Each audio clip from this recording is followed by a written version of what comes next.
Chapter 833. Gong Yimo pushed him away. She felt like she was in a dream. It was not that she had not thought of knocking him out, but his height and strength were unknown to her. For someone whose muscles and strength far exceeded hers, she might not be able to knock him out in one try, and it was impossible for her to have two chances.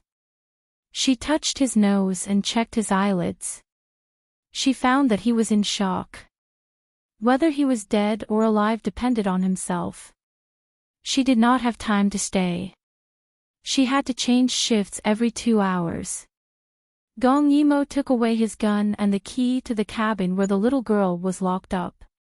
Unfortunately, he only had a walkie-talkie on him. Gong Yimo estimated the time. There should be another 1.5 hours before someone came out to change shifts. The cruise ship was very big.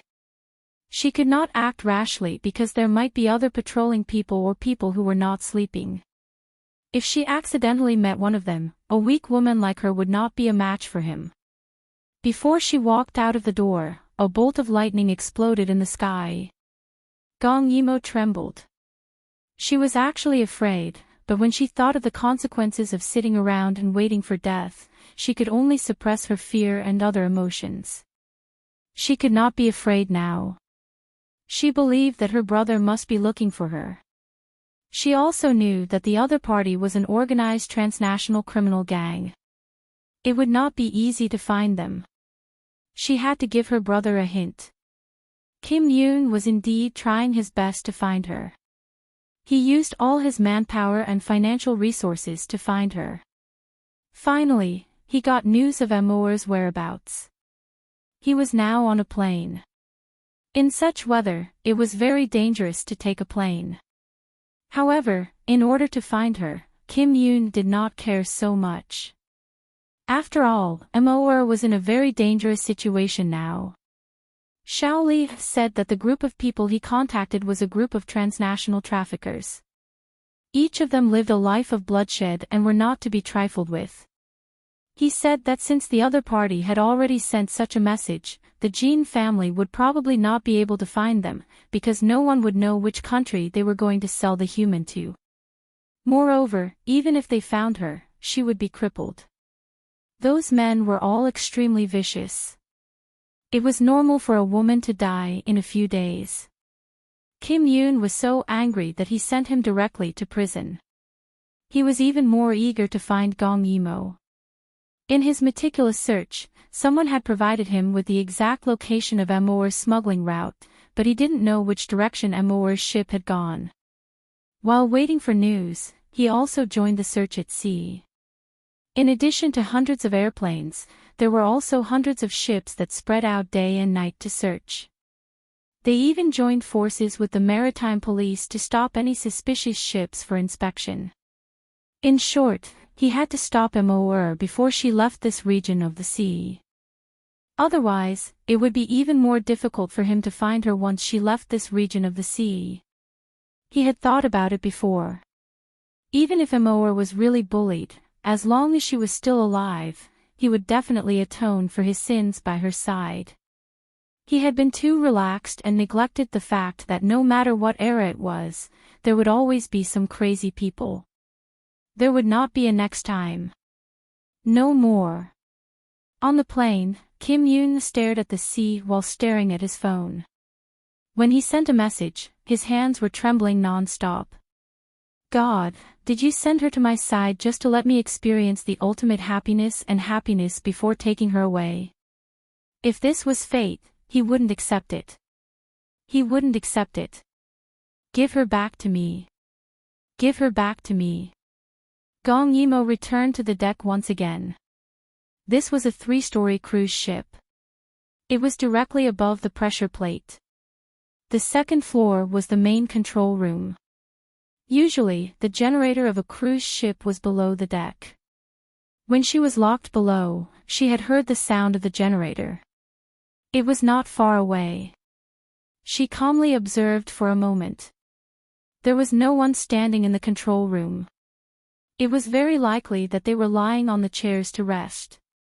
They had also set the route and let the ship sail automatically. She quietly observed for a while before carefully moving forward. When she reached the front of the deck, she felt the position of the generator room. The door was locked. She knelt on the ground and took out a stone, but she was not in a hurry to break the lock. She waited motionlessly for a long time. The sea breeze blew and she felt cold all over. Only then did she realize that she was covered in cold sweat. Then, there was a flash of lightning. Her eyes narrowed. The moment she heard the sound of thunder, she used the stone to break the lock. Lightning was also the time when she was most exposed. At this time, as long as someone in the control room looked down, they would be able to see her through the window. Gong Yimo's hands trembled slightly. That was why she did not break the lock earlier. She straightened her back and continued to wait patiently. Perhaps it was God's help. Soon, there was another flash of lightning. This time, under the cover of the thunder, she took a deep breath and broke the lock. Then, she quickly opened the door and walked down. There were blue lights in the generator room and the huge generator was emitting a rumbling sound. Gong Yimo was very talented in physics. She was also not bad when it came to machinery. She used what she had learned to observe carefully. Suddenly, she thought of something and her eyes lit up. This was a cruise ship that was half electromechanical and half diesel. It had 2 generators. One would be fully charged when it was on land, and the other was a diesel generator. In other words, this ship had a certain amount of diesel stored. It was a dual-power cruise ship. Now that time was tight, she had to stop the ship first. It was not that she did not consider directly finding the voltage box and cutting the wires, but this kind of cruise ship usually had backup power. Once she was exposed, there would not be a second chance. Therefore, she could only destroy the 2 generators in front of her. One was a diesel generator, and the other was an electric charger. Otherwise, if she went further, she would be dead once she crossed the border. Using the weak blue light, she carefully observed the 2 generators. In fact, her heart was not as calm as she appeared to be. In about an hour, the next person would come to take over. If she did not do what she wanted to do in an hour, the consequences would be very tragic. After calmly figuring out the structure, she used a fruit knife to pick out the 2 wires and cut them. The sound of the generator disappeared instantly and finally stopped working. During the automatic navigation at night, there was no need to accelerate, so the diesel generator was only an auxiliary. If she abruptly stopped it, the power of the cruise ship would not be cut off, but the people in the control room would be alerted. They would definitely think that there was a fault and come down to check. She was racing against time. Gong Yimo moved quickly. She opened the fuel tank and stored all the fuel inside into the space. Then, she took out a pen, found a position, and fiercely inserted it into the charger that was working. Suddenly, sparks flew everywhere. The power of the entire cruise ship was suddenly cut off, and even the backup power could not be turned on. The person in the control room who was originally moving leisurely suddenly panicked. When he hurried to the deck in the dark, he found that the lock had been broken. There was a spy on the ship. Chapter 834. Gong Yimo had already stepped over the railing, and with incredible flexibility, she shrank her body into the lifebuoy hanging outside the boat. Everyone on the cruise ship moved. From the sound of it, there were at least 20 men searching around. Only then did Gong Yimo feel afraid. She hugged her knees and curled up in the lifebuoy. Her whole body was squeezed into a ball. She wanted to cry but did not dare to. She heard many men roaring, but because the lock on the girls was still intact, someone opened it and looked around while enduring the stench, causing countless girls to scream in panic. They mistakenly thought that everyone was there. However, the person who was guarding them was dead. Who did it? After the power went out on the ship, a few men went down to repair it. They found that 2 computers were damaged and it was a little troublesome to repair them. At this moment, a plane discovered them and approached them. The people on the cruise ship panicked. There were many people searching during this period of time and they did not know the reason. The leader of the burly men roared, "What are you doing? Pick up your weapons. If it's the police, just kill them. Anyway, we're leaving the country tomorrow. This route has been exposed. We'll change the route in the future." When the burly men heard this, they calmed down. Then, the burly man ordered his men to throw the bombs onto the deck. They would first knock out the girls to prevent them from ruining things. After doing all this, everyone stared at the plane with unfriendly expressions. After the pilot lights were turned on, it slowly approached and a person came down the stairs. When Gong Yimo heard that the other party was only a plane, she gave up the idea of coming out. The people on the ship all had guns on them. They might even have more powerful firearms. Although the person who came was very likely to be looking for her, he would not be a match for this group of people. She would only be courting death if she came out.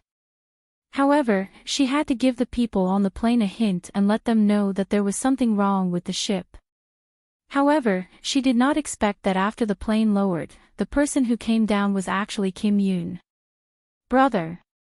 It was actually brother. Gong Yimo hugged her knees tightly, restraining herself from making a sound. No, I can't come out now. They will kill brother. After Kim Yoon jumped onto the deck and saw so many people, he was a little suspicious. He took the search warrant from the Navy and asked the people on the ship to show their licenses, passes, and passports. Everyone was a little hesitant at first, but then they all went to get their passports. While waiting, Kim Yoon asked the captain who brought the pass, "Are you doing international tourism? Do you know someone called Sickle?"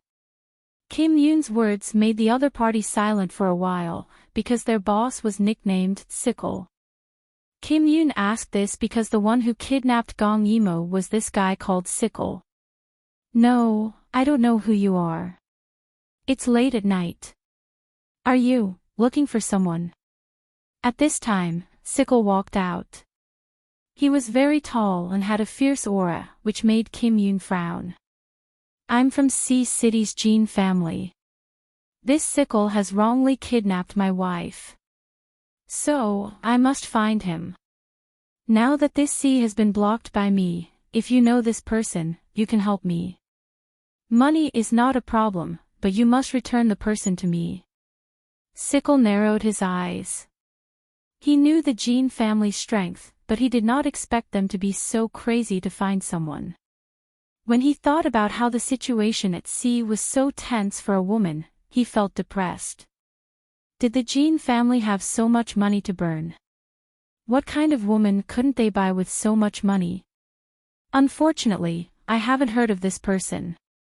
Sickle shook his head regretfully and handed over his ID card. Kim Yoon's eyes darkened, then he took their IDs one by one and asked the captain to take him around. The captain said embarrassedly, "I'm sorry, there is no electricity now. There are too many rats on the ship, causing the generator to malfunction. It is now being repaired." As he spoke, he used a flashlight to take Kim Yoon around to check. Kim Yoon frowned and did not speak. Sickle followed behind Kim Yoon. If necessary, he could only use violence to solve the problem.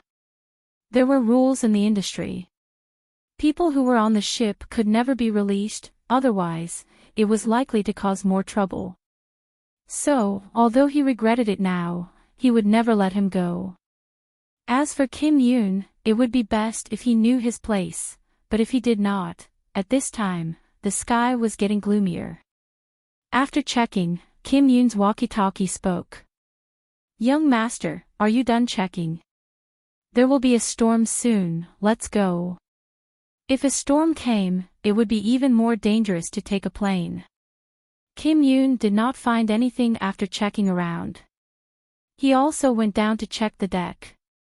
There was indeed nothing suspicious, so he could only leave. What he did not know was that the other party had more than one deck behind. Kim Yoon waved his hand, indicating for the plane to fly lower. Sickle saw that Kim Yoon had decided to leave and was very happy. It was better not to cause trouble if possible. He patted Kim Yoon's shoulder. "You are a good man, I hope you find your wife soon." Kim Yoon smiled bitterly and nodded. When he glanced at his finger, his eyes suddenly froze. The next second, he grabbed the ladder and prepared to leave. Before he left, he seemed to turn around and boasted, "The rats on your ship are amazing. There are no rats on the island I bought." Then, he boarded the plane and left. Sickle frowned. He could not figure out what the other party's last sentence meant. Just then, the generator was repaired. He immediately ordered, "Speed up. The rest of you look carefully. There are no lifeboats on the ship, so the rat must still be on the ship." Gong Yimo's heart began to pound. There were rats on the island, the kind with white and yellow fur, and they were very cute. So, when her brother said that, it meant that he had found her. "Brother! Come quickly, Mor is so scared." Kim Yoon had indeed found her. He made 2 phone calls and then looked at the ship below.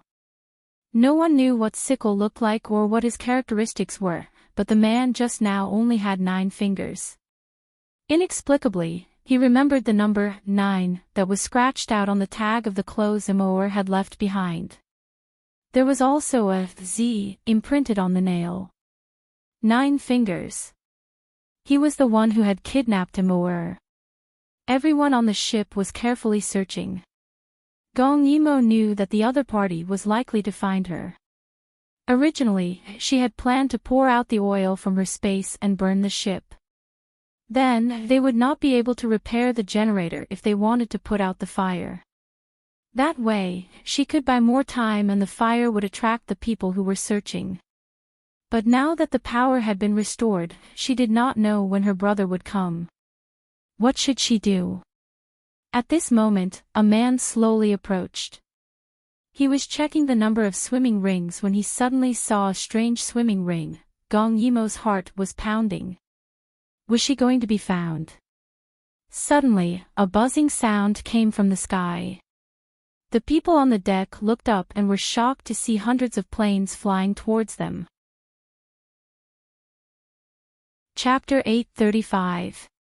Sickle was shocked. He couldn't care less about looking for her and quickly ordered the ship to move at full speed. Someone on the plane shouted, "Stop, no navigation, except the interrogation."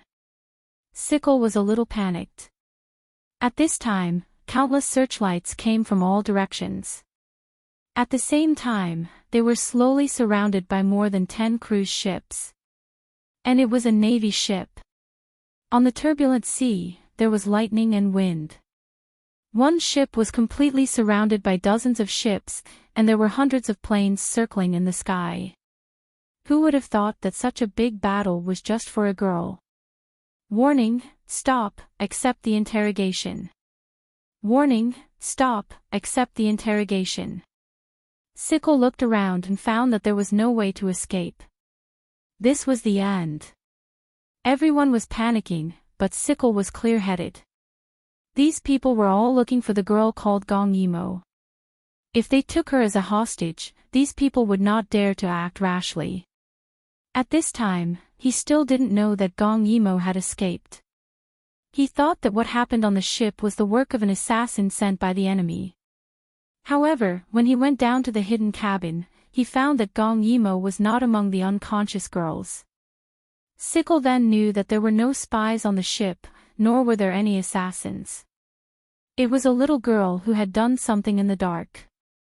The plane was getting closer and closer. Sickle had no choice but to grab a girl who was about the same size as Gong Yimo, cover her face, and walk out. In the dark, Kim Yoon saw this scene with the help of binoculars on the plane. Sickle was no longer in disguise. Everyone on the ship took out their weapons. They had so many women on the ship. Now that they were surrounded, there was no way they could escape. Their only chance was to use a hostage to escape. I know you're looking for her. Sickle's voice came through the loudspeaker amidst the rumbling of the propellers. Let us leave, or I'll kill her. Kim Yoon heard him and tightened his grip on the binoculars. It was too dark. He couldn't see if the other party was holding Mo hostage. However, when he thought that Mo might be in the hands of an evil person, he felt a lingering fear. Sickle saw that it was effective. When the other party stopped shouting, he became bolder. The dagger in his hand was firmly pressed against the neck of the girl in his hand. His threatening words came through the loudspeaker. Back off. Make the ships fall back. I'll let her go after customs. Otherwise, I'll drag her down with me. Young master, what should we do now? Someone asked Kim Yoon. Kim Yoon thought about it and called the military ship to retreat. Then, Kim Yoon's cold voice came from the plane speakers. Let her go and I'll let you leave. Kim Yoon was very clear that the most important thing now was Mo's safety. If these people really let Gong Yimo go, he wouldn't mind taking care of them next time. After all, nothing must happen to Mo. He absolutely could not lose her. But how could these people believe it? Sickle sneered, you want a hostage? Not bad. Young Master Jean, come down personally to redeem him. He was very clear that the person in his hand was not the real Gong Yimo. If the other party found out, he would definitely be in deep trouble. However, if he could control the young master of the Jean family, then there would be no mistakes. This was clearly a trap. Everyone thought that Kim Yoon would not go down. Wasn't this giving the other party a bargaining chip for nothing? Sickle saw that Kim Yoon was silent and said fiercely. Have you thought about it? I'll count to 3. If young Master Jean doesn't come down to redeem her, I'll cut off her fingers. 1. As he counted, he gave his brothers a look. The girl who escaped must still be on the ship. If Gong Yimo did anything, they had to catch her before the other party. Therefore, Sickle was carefully observing while letting his subordinates search for more carefully. Kim Yoon was a little anxious. A middle-aged man in military uniform beside him said, they might not have the person you're looking for. You can't go down. Otherwise, we'll be too passive. 2. Sickle's hands were sweaty. He said fiercely, if you don't come down, I'll really cut off her fingers. How could Kim Yoon watch Mo get hurt? Even if it might not be her. Kim Yoon thought that he still had some martial arts foundation. The people below might not be able to subdue him. If the girl was Mo, he could not let anything happen to her under his watch. He could even die on the ship. If the girl was not Mo, it meant that they did not catch her. Then, he would not have to be restrained anymore. He could just kill the people on the ship directly. Therefore, when the other party counted to 3, he suddenly said, don't hurt her. I'll come down. Sickle's heart relaxed. Then, he looked around more vigilantly. If Gong Yimo was around, she might appear at this time and ruin his plans. Gong Yimo was really anxious. Although her brother knew some martial arts, they had guns. She could not let anything happen to her brother. Gong Yimo gritted her teeth. She could only take the risk. She suddenly sprinkled the oil in her space onto the sea surface and threw the lighter into it. The sea surface suddenly lit up. Although the people on the ship did not know because the movement was too small, the people on the plane saw it clearly. Kim Yoon's hand that was holding the door tightened. Mo was not in his hands. Seeing that Kim Yoon suddenly stopped moving, Sickle suddenly felt something and pushed the girl away from him. He rushed to the side of the ship. He panicked. Could it be that the little mouse was clinging to the side of the ship? Be careful. Kim Yoon's pupils shrank because he saw the gun in Sickle's hand. Gong Yimo heard the thumping footsteps. How could she not know that she was about to be discovered? At this time, she did not care so much. She could only jump into the sea. She did not know how to swim, and Sickle would not let go of this person who had ruined his plans several times. He almost instinctively fired a shot at the figure to prevent her from escaping.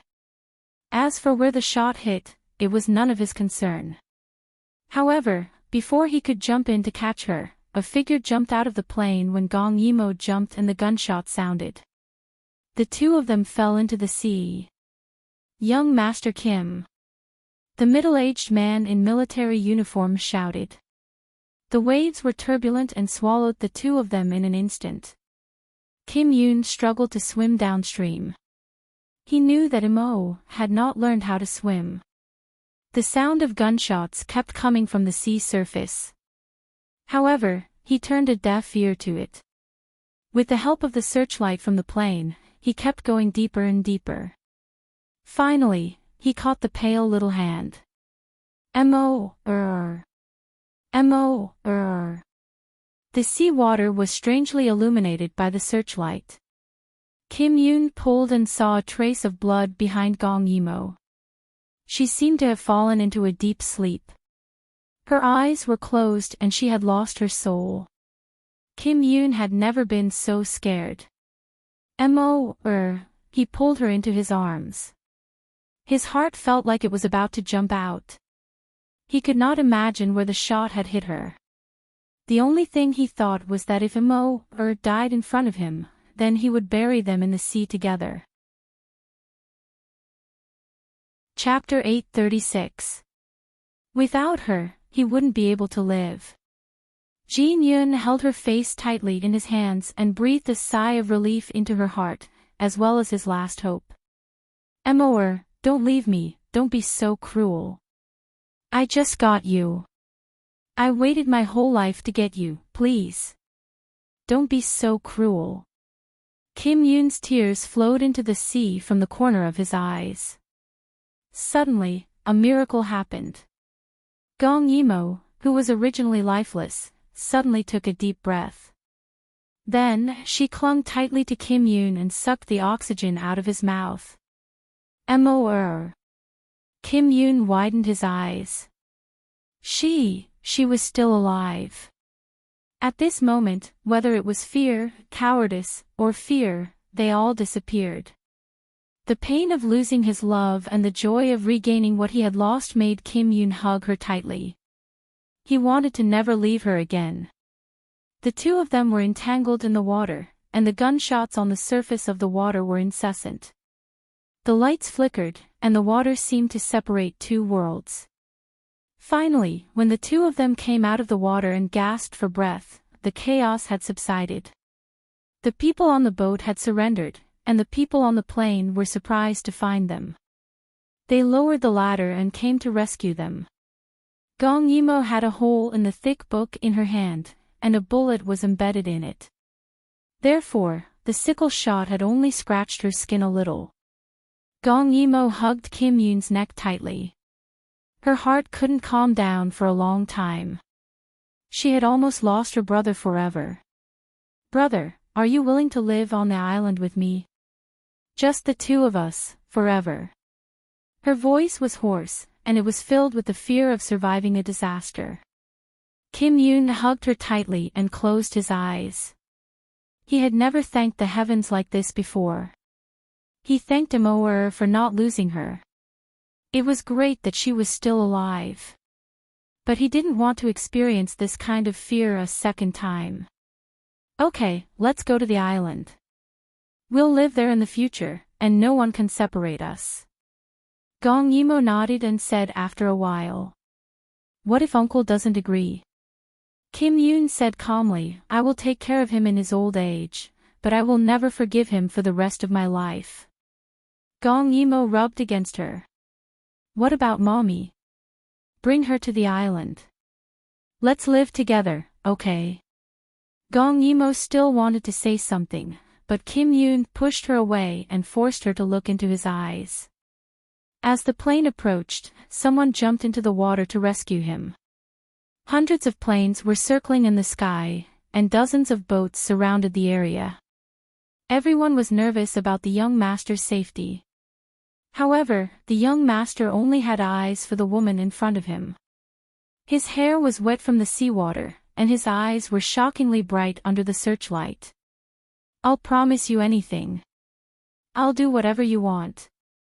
If you want to travel around the world, I'll take my job with you.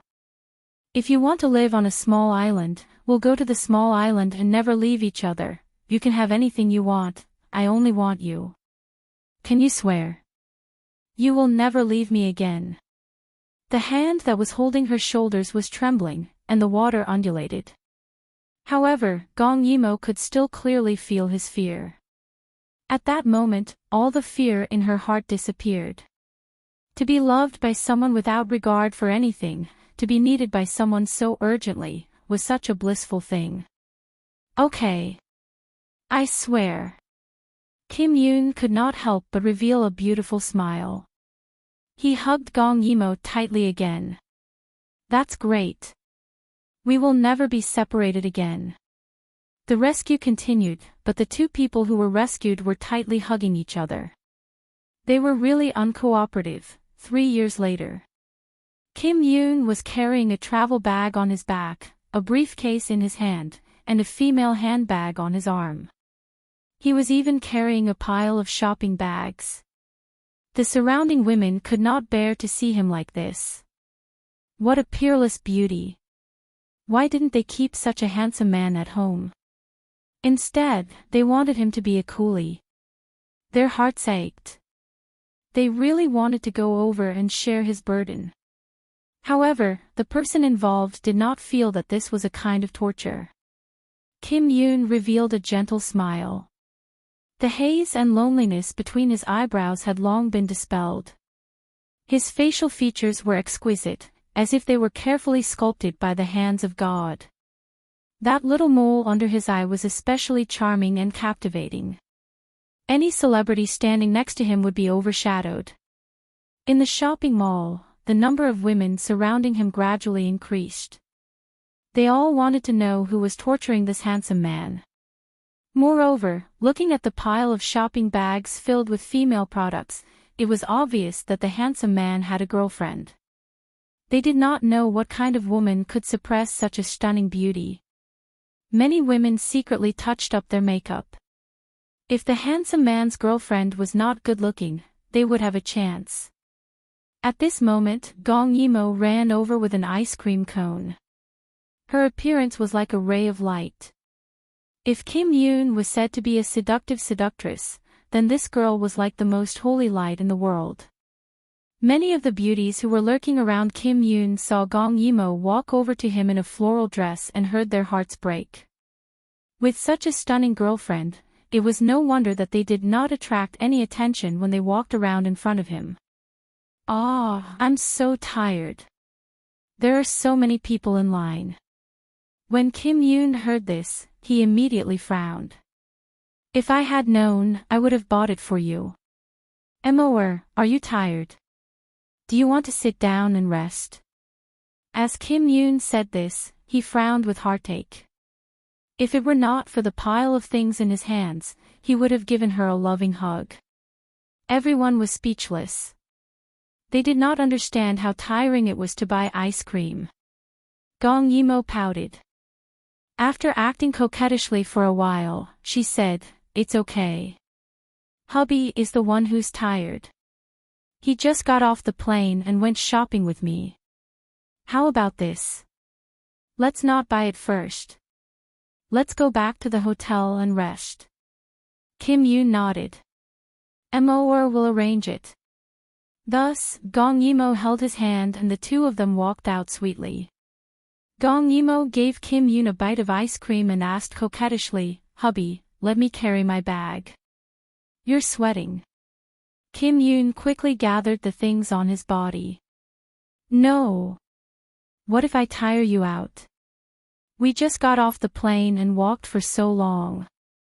You must be tired. I'm a man. This is nothing. Gong Yimo heard this and quickly tiptoed to give him a sweet kiss. Hubby is the best. Kim Yoon's eyes lit up with happiness and quickly said. More, do you want to buy more? Is this enough? We have money. Don't scrimp. Your happiness is the most important thing. Gong Yimo licked the ice cream and said reluctantly, then let's buy another pair of shoes. We'll use it when we climb the mountain tomorrow. Yes, yes. More can buy anything she wants. As long as More is happy. Gong Yimo could not help but say that sentence that she had to say more than 10 times every day. Mwah. Hubby is the best. Their conversation was heard by the girls around them. One of the girls could no longer control herself and pinched her friend's neck as she roared. Why? Why don't I have such a husband? From afar, Gong Yimo smiled proudly when she heard this.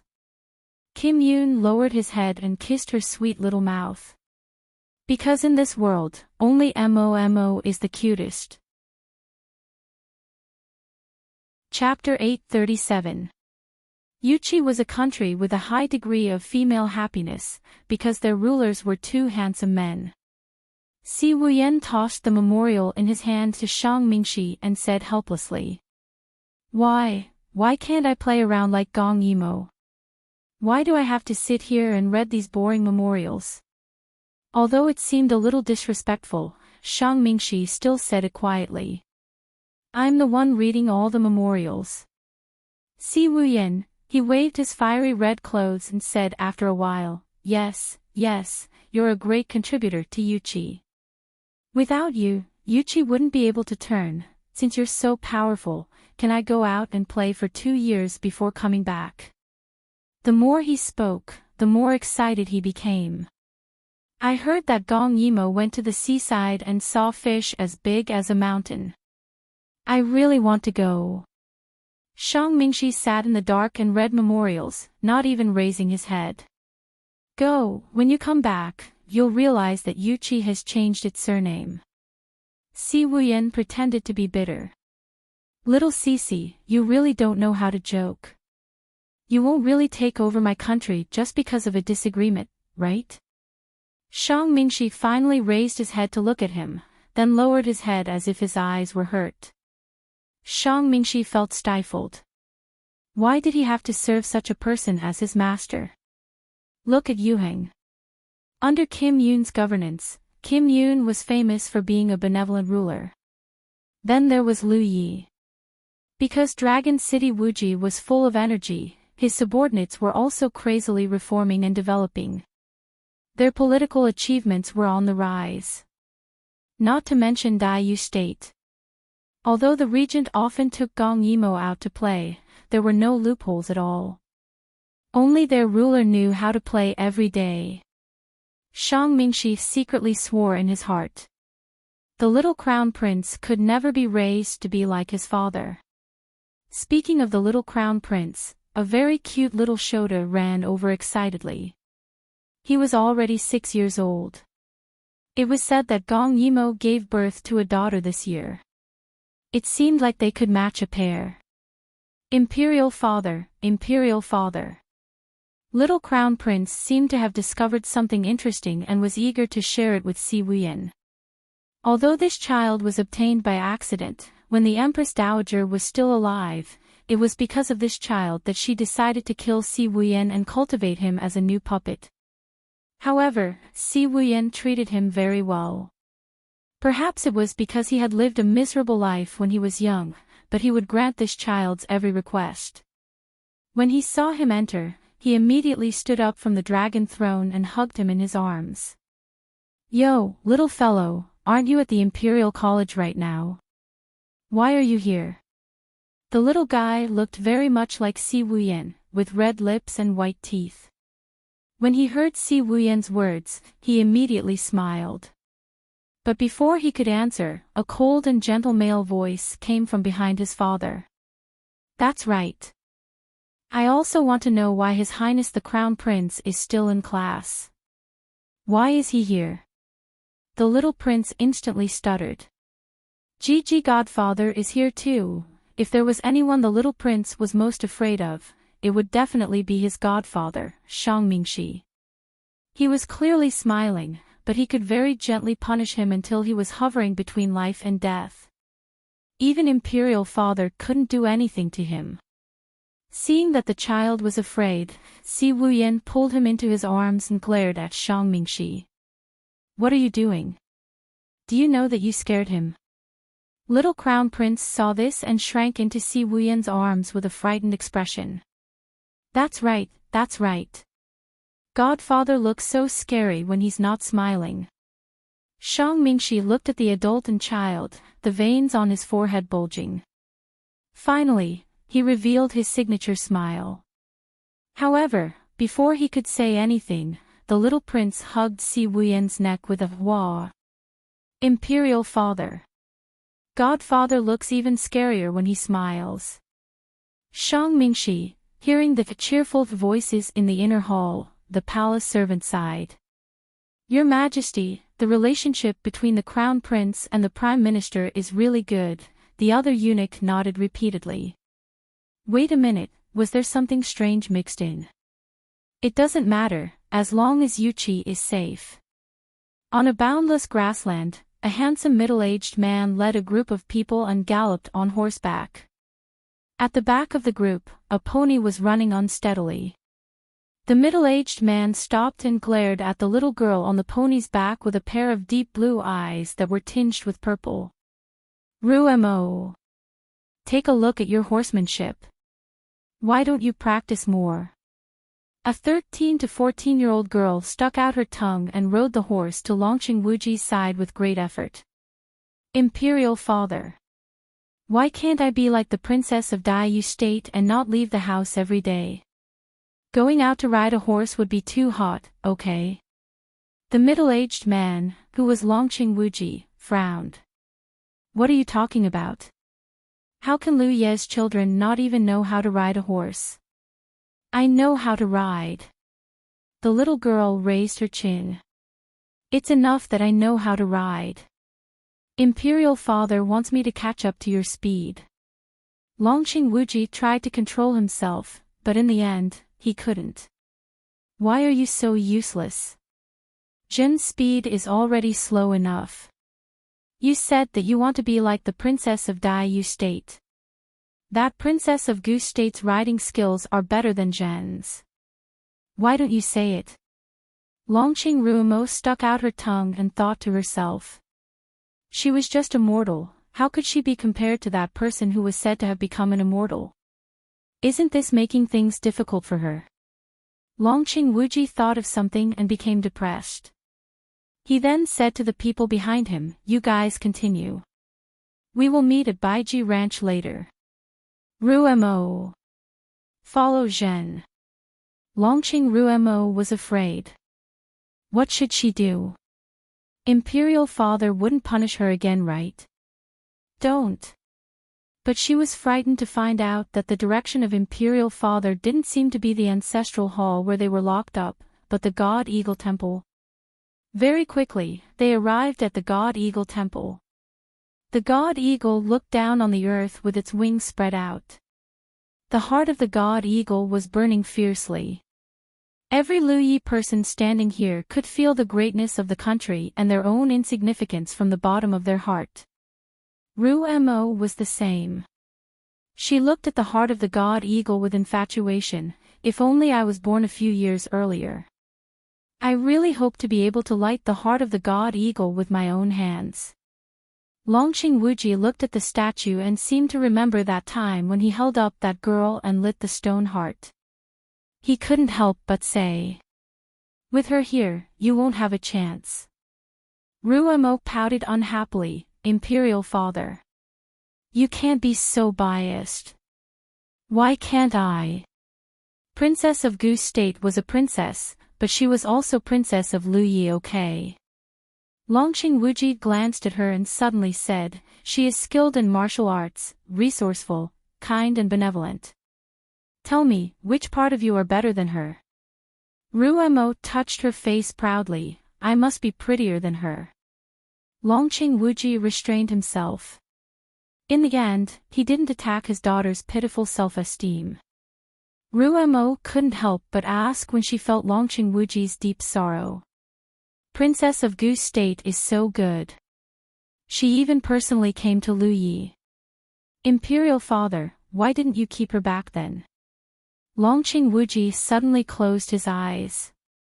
Because back then, he promised Gong Dai that as long as he helped, he would let go. Swallowing the bitterness, Longqing Wuji smiled bitterly. There is no why. Children shouldn't ask so many questions. Ruemo was unconvinced. However, Princess of Goose State was recognized as a saint by the 4 countries. She didn't dare to say anything overboard. She only asked, I heard that Princess of Goose State went out to sea to become an immortal. Imperial father, do you miss her? Longqing Wuji walked in front and didn't answer. Miss her? Yes. He couldn't help but touch his chest. The nameplate that belonged to Gong Yimo was warm to the touch. She finally smiled. At least she would accompany him forever in another way. That was enough. Chapter 838. When they first met in the cold palace, he remembered very clearly that the murderous gaze was focused on him at first. He was startled before it landed on his imperial father. At that time, Gong Che felt as if someone was ruthlessly clutching his heart. For a moment, he felt as if he couldn't breathe. The ground was littered with corpses, the blood, and the cruel girl. This should be what he hated the most, but at that moment, that pair of eyes was deeply imprinted in his mind and could never be erased. Gong Che's dream was very unstable. The scenes kept changing. One moment, it was the scene where Mo kissed him in order to save him.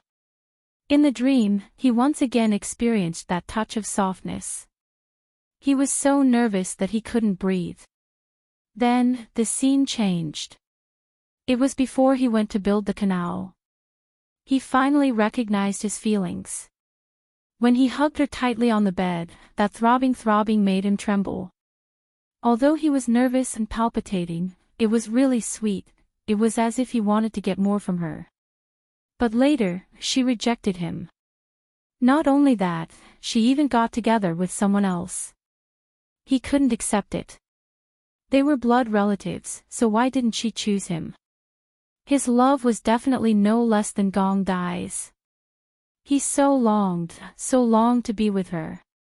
Finally, he made a big mistake because of jealousy. His imperial father died because of him. And in the end, in order to save the woman he loved, he carried her and fell off the cliff. The moment he fell, he felt liberated. He could finally hold her in his arms openly and tell her, "I'm sorry, I still can't be your brother." Because he wanted to be her man. If he couldn't get her while he was alive, perhaps death would be a relief. But he still couldn't accept it. Why couldn't he have her? She said that it was because he had let her down in his previous life. It was unfair. Why did he have to suffer retribution in his previous life? It would be great if he could return to his previous life. When she still loved him, he would hold her tightly by his side. Gong Che kept calling out a woman's name in his sleep, but what he didn't know was that Gong Yimo was right beside him. Hearing this, her pretty face turned pale. Gong Yimo never thought that a man would change so quickly. Clearly, the day before yesterday, she thought that she and this man were in love and were about to get married. But the night before last, the night before the big wedding, he came to cancel the engagement. Only then did she know that Gong Che didn't like her at all. He liked those girls from famous families. He only married her because Uncle Emperor liked her. His heart ached. It was all so good. She was able to extricate herself from this relationship in time. She was also glad that Gong Che had found his conscience and told her the truth at the last second. However, she did not expect that after she left, Gong Che would suddenly faint on the street. As Gong Yimou did not run far, she heard the commotion and turned back to take a look. She found that he had indeed suddenly fallen ill. He had a high fever and it was very dangerous. During this time, Uncle Emperor came to take a look and postponed the wedding. But during the time that he was unconscious, he kept calling out a woman's name. Gong Yimou's heart turned cold. She came to Gong Che's side under an alias. Naturally, she thought that the M.O. that Gong Che was talking about was not her. What a joke. She liked him so much. It turned out that he already had someone he liked. He liked someone else but still wanted to marry her. Was it because that woman didn't want to marry him? Was she so cheap that she could only be a substitute? Gong Yimou felt as if something in her heart had been broken and could not be pieced back together. Forget it. When she heard that he was sick, she angrily left and ran back. Then reality gave her a painful blow and she no longer had any expectations. This was also good. At this time, the old eunuch De Fu walked in. Seeing that Gong Yimou's expression was not right, he understood the reason. The crown prince had been calling out another woman's name these past few days. That M.O. He didn't know who she was. This was the first time he saw the crown prince use such a painful tone to call out someone. It was as if he couldn't get her, but he had no choice but to toss and turn in bed. When Gong Che called out M.O. Again, Gong Yimou could no longer bear the humiliation. She coldly threw the towel into the basin and stuffed a bottle of medicine into De Fu's hands. Take one of this medicine every day. I'm going to rest. Yes, Miss Shang. De Fu carefully took it.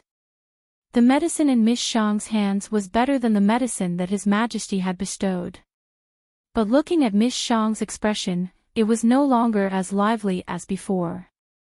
She must have been deeply hurt by His Highness's actions. But Miss Shang was really a good girl. She was so angry the night before and fainted when she heard that His Highness had chased her out. But in the end, she still came back and took care of His Highness for 2 days. Even the imperial physicians were not as attentive as her. If not for Miss Shang accompanying His Highness at all times, His Highness's illness would have been very aggressive. It was very likely that it would have accumulated into a knot and he would be bedridden forever. When His Highness woke up, he had to talk about Miss Shang again. Hopefully, His Highness would change his mind. Gong Che did not know anything. He was still trapped in his dream. He only woke up in the afternoon. There was a faint scent of sandalwood. This was the calming scent that Gong Yimou had specially prepared for him. Sunlight shone in through the window, but there was no one in the room. Gong Che was still not used to his rebirth into his previous life. He slept for a few more days. When he woke up and saw the decadent Eastern Palace, he was stunned for a long time. His head was dizzy. He sat up and frowned as he rubbed his forehead. For a moment, he was not sure where he was or how long he had slept. Suddenly, many thoughts flashed through his mind. All the bones in his body were broken. Why was he still alive? Then, he suddenly remembered that he seemed to have come to another world. There was also a strange marriage, so he broke off the marriage. Then, he saw a woman who looked exactly like Immerse. She said that her name was Shangzhen. The Shangzhen that he wanted to marry was Immerse. Gong Che felt as though he was in a dream. He slapped his forehead hard twice. He was back. He was back in his previous life when Immerse liked him. After thinking it through, the sudden surprise knocked him out. He sat on the bed in a daze. But very quickly, he remembered that he seemed to have angered Immerse and made her run away. How could this be? Gong Che hurriedly got up. At this moment, the imperial physician and Diffuse walked in. Seeing that Gong Che was awake, the imperial physician hurriedly said, "Your Highness was in danger this time. Even if you are awake, you can't get out of bed now. Your Highness, please go back to bed to rest." Diffuse hurriedly supported Gong Che and said loudly, "Your Highness, you can just call the servant if you need anything. Why did you get up on your own?" How could Gong Che be in the mood to be entangled with them? But when he saw Diffuse, he suddenly thought of something. He reached out and grabbed him tightly. "How long was I asleep? Where's Immerse? She really left. Where did she go?" It had to be said that the current Gong Che was a different person. His aura was shocking. Old eunuch Diffuse was so frightened that he did not know whether to kneel or not. "Your Highness. Your Highness." He scrunched up his old face and was about to cry. This servant does not know who is Miss Immerse. Chapter 839. Gong Che frowned and hurriedly said, "It's Shangzhen. Where is Shangzhen?" So he was looking for Miss Shang. The old eunuch was happy. His Highness had finally thought it through. He knew how good Miss Shang was. He smiled ingratiatingly. "Your Highness, don't be anxious. When she found out that you fainted, Miss Shang was very anxious. Not only did she come back, but she also guarded you for 2 days. She must be very tired now, so she went to rest." Gong Che's eyes lit up. He didn't drive her away in anger. She came back again. Gong Che hurriedly pulled Diffuse out. "Where is she? Take me there quickly." Diffuse was baffled. Seeing Gong Che so anxious, he couldn't help but wonder if the Crown Prince was going to find trouble with Miss Shang. After all, the Crown Prince had always been indifferent to Miss Shang, unlike today. He hesitated for a moment and said, "Your Highness, you haven't put on your coat. As the Crown Prince, how can you be undressed?" Only then did Gong Che see that he was wearing an inner garment. He frowned and was very anxious, but he didn't want to leave a bad impression in Immerse's heart. But in the end, his desire to see her prevailed. He had to confirm that she was Immerse. He couldn't wait a moment longer. The old eunuch saw that Gong Che wanted to go out without putting on his clothes and hurriedly stopped him. "Your Highness, Miss Shang has guarded you for 2 days and 2 nights. She must be exhausted. She finally has a chance to rest. Let her rest more. Besides, she's in the Eastern Palace. She can't run away." Gong Che was burning with anxiety. How could he be willing to wait? He glared fiercely at Diffuse with an unfriendly expression. "I want to see her. Now, immediately." Diffuse trembled. He didn't say anything and obediently led the way. He thought gloomily that His Highness still hadn't thought things through. His expression just now looked like he wanted to eat someone. Sigh, he really didn't want to see Miss Shang sad. Shangzhen's residence was very close to the Crown Prince. On the way, Gong Che quickly sorted out his thoughts. He remembered that Immerse had told him that she had come to his side under an alias in her previous life. At that time, he was still depressed. In other words, the heavens had heard his prayers and sent him back to his previous life.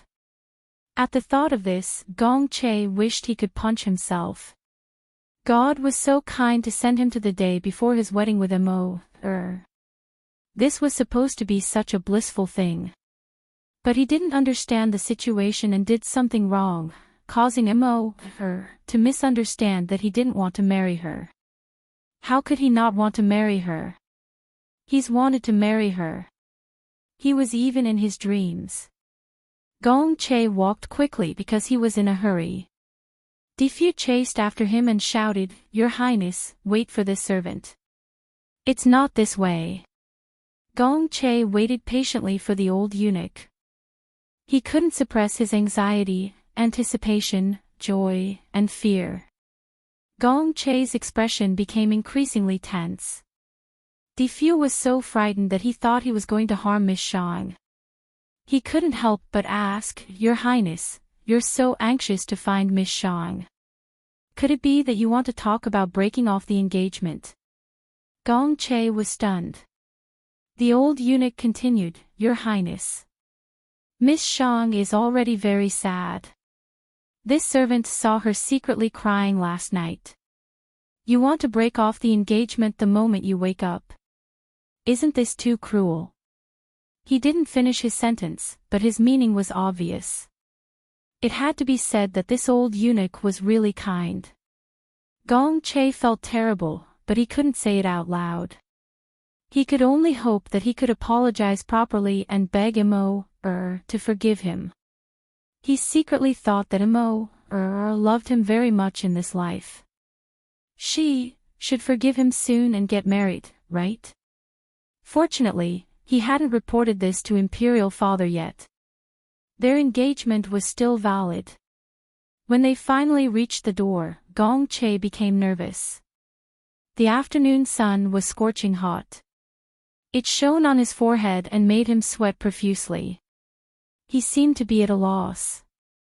Defu looked at him from the side and felt strange. "Your Highness, you aren't going in."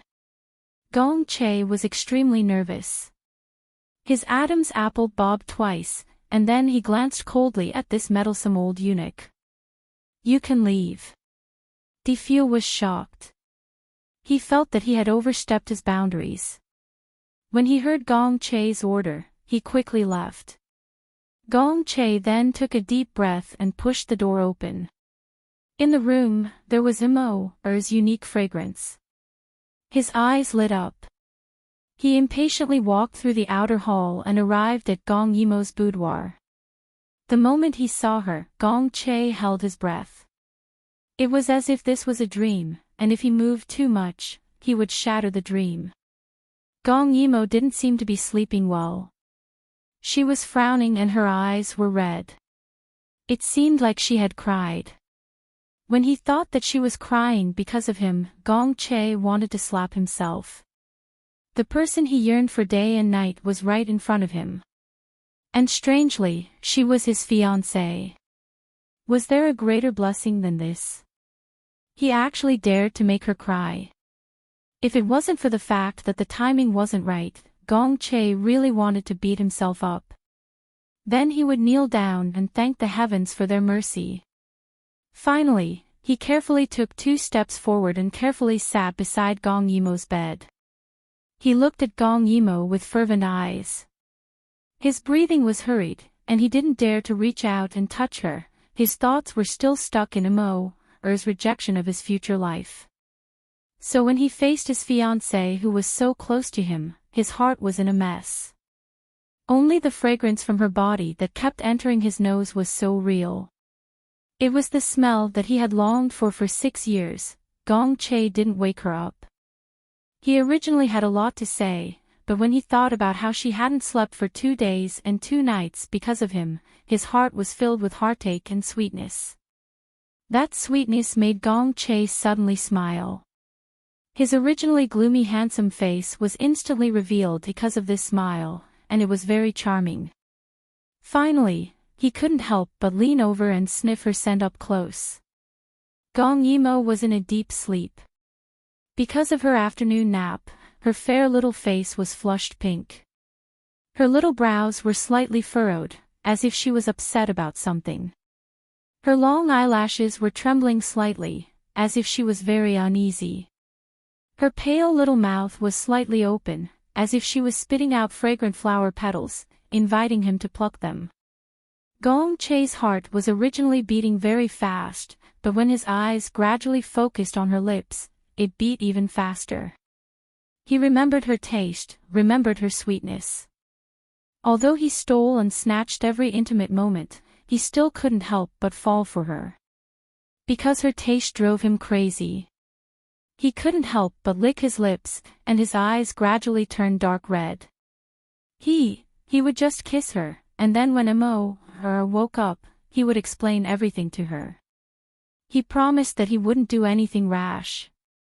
While his mind was still thinking this, his body had already leaned over and gently, trembling, sucked on her lips. It was really so sweet, so blissful. Could it be that the heavens pitied him for not being able to get what he wanted in his life, so they gave him such a great gift? Mine, He was very reserved in his kiss. When he thought about how she was his fiancée, and how the person she liked was him, his desire grew stronger. He gradually couldn't control himself, and boldly probed into her slightly parted red lips. This was the first time he was so bold as to suck on her sweetness. Chapter 840. Gong Yimo suddenly groaned and woke up. She felt that her red lips were being violated and Gong Yimo pushed him away without thinking. Gong Che was shocked to be suddenly pushed away. Seeing that Gong Yimo had woken up, he suddenly realized that he had lost control of his actions just now. Really, he had wanted to stop after tasting her. His entire body tensed up and he did not know how to face her. But when he thought that she was his fiancée and would be marrying him in 2 days, Gong Che could not help but feel sweet in his heart. He could not help but smile. "You're awake." His voice was very clean, very clear, and was as gentle as usual. But at this moment, Gong Yimo could hear the sweetness in his voice. She sat up strangely and stared at Gong Che vigilantly. All this time, other than the time she took the initiative to kiss Gong Che, they had never been intimate again. And that time, when she kissed Gong Che, he frowned slightly. Gong Yimo thought that she was too passionate and that ancient people could not stand this kind of passion, so they gradually restrained themselves. Now that she thought about it, it was because he did not like her at all. As expected, as long as a person understood one thing, they would be able to see everything clearly. Gong Che had never treated her differently, and she didn't know why she had thought that they were in love with each other before. "What are you doing?" Gong Yimo's tone was cold. This was very similar to how she had rejected him back then. Gong Che was a little flustered. Didn't she say that she loved him? Gong Yimo sneered and said, "Didn't you want to break off the engagement? Now you're harassing me again. What's the meaning of this? Do you think I'm someone who will come and go as you please?" Gong Che then realized that she was still angry. That's right, he was really stupid. He had not explained himself yet. Gong Che smiled again and sat closer to Gong Yimo. "No, I was drunk that day. What I said was nonsense." As he spoke, he carefully grabbed Gong Yimo's hand and slowly tightened his grip. He was so happy that he could actually touch Immerse's hand. "I don't want to break off the engagement. I like you. Immerse, will you marry me?" Gong Che's expression was infatuated, and his eyes were filled with uncontrollable emotions. But what he didn't expect was that the 2 words, Immerse, that came out of his mouth suddenly provoked Gong Yimo. She recalled that her name also had the word Immerse in it. Was Gong Che trying to use her as a substitute? She was bursting with anger. Why did she like such a man in the past? In the beginning, it was because her uncle Emperor married her. Now, he wanted to be with her because of a name. Gong Yimo suddenly pulled her hand back. Gong Che did not know that his words had angered the other party. He saw that her brows were furrowed in anger. "Get out of here. Before I get angry, get out of my sight." Gong Yimo spoke fiercely, but her eyes unconsciously turned red. Gong Che turned pale with fright. He wanted to explain, but seeing Immerse crying, he wanted to comfort her. But before he could say anything, Gong Yimo threw a bamboo pillow at him. "Get out. I don't want to see you right now." Gong Che was stunned by the other party's bamboo pillow. He did not think that Immerse would be so angry. However, this also showed that she really liked him, which was why she was so angry. Gong Che refused to leave, so Gong Yimo glared at him. Big drops of tears fell from her eyes, making Gong Che's heart ache. He wanted to go forward, but Gong Yimo turned her back and said in a hoarse voice, "If you don't leave, I won't talk to you anymore." She won't talk to him anymore. It was only now that Gong Che was afraid. If Mo ignored him, he would definitely feel terrible. He thought that perhaps his attitude changed too quickly. Mo did not believe him at all. Sigh. It was all his fault. Gong Che regretted it so much that his intestines turned green. There was nothing he could do now. He had no experience in comforting women. He only felt that perhaps he should let Mo calm down at this time. Otherwise, Mo would not listen to anything he said. So he said slowly, "Okay, I'll leave. Mo. Shenzhen. I'll come and see you later." Gong Yimo did not reply. Gong Che sighed and left reluctantly. He was still too young. Little did he know that when Gong Yimo saw that he really left, she felt more and more that Gong Che had ulterior motives for comforting her just now. She became even more upset. After Gong Che left, he was very upset. His fiancée was angry. How could he resolve this misunderstanding? But when he thought about how Mo was angry because she cared about him, Gong Che felt sweet in his heart. Mo liked him. She realized that she was not unhappy at all when he kissed her. It was obvious that she really loved him. In his heart, he had long been thinking of coaxing Mo and quickly getting married. He had even thought of the name of their child. But Mo seemed to be really angry. How could he comfort her? Gong Che's expression alternated between surprise, melancholy, annoyance, and sweetness. It scared Du Fu, who was secretly peeping, to the point that he was horrified. He finally realized that there was something wrong with His Highness. Was His Highness possessed? Otherwise, why did he seem like a different person? After Gong Che returned to his residence, he finally had time to think about his own matters. He let the palace servants help him change his clothes while he closed his eyes and pondered. He was no longer the crown prince of the future, who was second only to one person and above everyone else. His imperial mother had hanged herself to death, and his family had all fallen from power. His position as the crown prince was unstable and unfulfilled. Gong Che thought of the dream he had when he was reborn. In the dream, he was 33 years old. With Mo's help, he and Gong Dai had divided half of the country. Then he thought of the things he did to Mo in the dream, and the regret he felt afterwards. Gong Che couldn't help but spurn himself. He didn't know how to cherish such a good girl. But it didn't matter. Whether it was the previous life or this life, karma was still reincarnation. This time, he came back. He wouldn't be stupid again. He was very clear about what he wanted. Thinking of this, Gong Che couldn't help but raise the corners of his lips.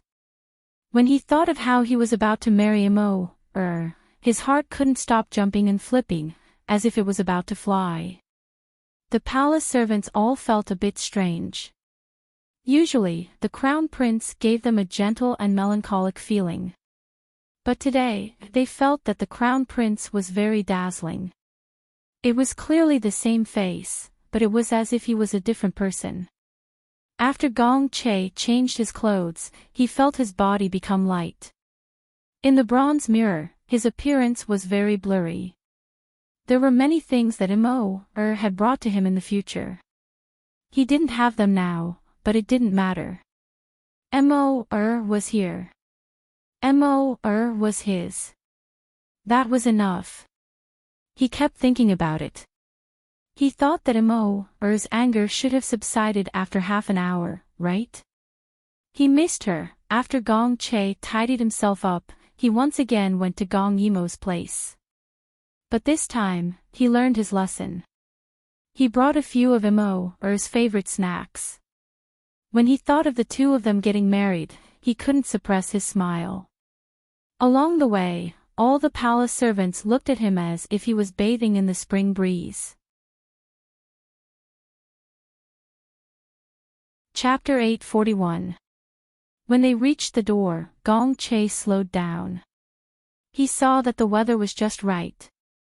After he coaxed Immerse, they could go out for a walk. He couldn't wait to be with Immerse. Yes. He must coax her well. Gong Che knocked on the door. He carried the food box nervously and didn't let a single palace servant follow him. He was afraid that Immerse would be embarrassed if they were there. However, no one answered. Gong Che guessed that Immerse was still angry with him. He frowned and decided to apologize first. Immerse. Xinjin. Gong Che realized that he kept calling her by the wrong name, but it didn't matter. It was her anyway. He smiled and pressed his hand against the door, quietly listening to the movements inside. The carved door was a little old, and it faintly reflected the scene inside. It didn't matter if Gong Yimo didn't answer him. It was a good opportunity for him to finish speaking. Xinjin. I'm sorry to have made you sad. I didn't mean to. I drank too much and said some nonsense. Please don't take it to heart, okay? It was still quiet inside. Gong Che saw that there was no one around and his handsome face was slightly red as he continued speaking. I don't like any noble girl. In my eyes, they can't even compare to a strand of your hair. Xinjin, the one I like is you. This was the first time he had confessed in broad daylight. However, for happiness, what was shame? Gong Che said with a smile as he listened attentively to the movements inside. Xinjin, I didn't marry you because of imperial father. I've thought about it. Perhaps I'm not cut out to be an emperor. How about I leave the capital with you? In the future, we can be an ordinary immortal couple. No one can ever separate us again. This was what Gong Che had come up with after much deliberation. In his previous life, he had obtained everything. The country, beautiful women, power, and wealth. However, he was willing to exchange it all for Gong Yimo. Even if he lost his life, he wouldn't regret it. Then, in this life, what was he greedy for? As long as Immerse was around, he was willing to do anything. Gong Che had another plan in mind. That was. Gong Dai was in Beijing. In this life, Gong Ju was almost 18 years old. After coming out of the cold palace, in just a few years, he had become a frightening existence. His ambition was obvious, and he was aiming for the highest position. Most importantly, Gong Che's hand that was holding the lunchbox was a little wet.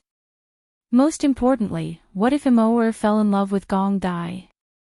He admitted that his abilities were not as good as Gong Dai's, and his looks were not as beautiful as Gong Dai's, therefore, he was afraid. He wanted to leave with Immerse. If Immerse said that she wanted to roam the world, they would roam the world.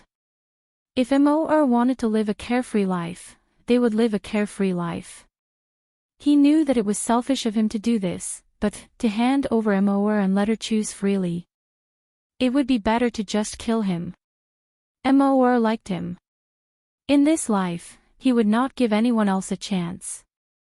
Murderous intent flashed across Gong Che's eyes, but it was quickly covered by joy and sweetness. Really, what was he thinking?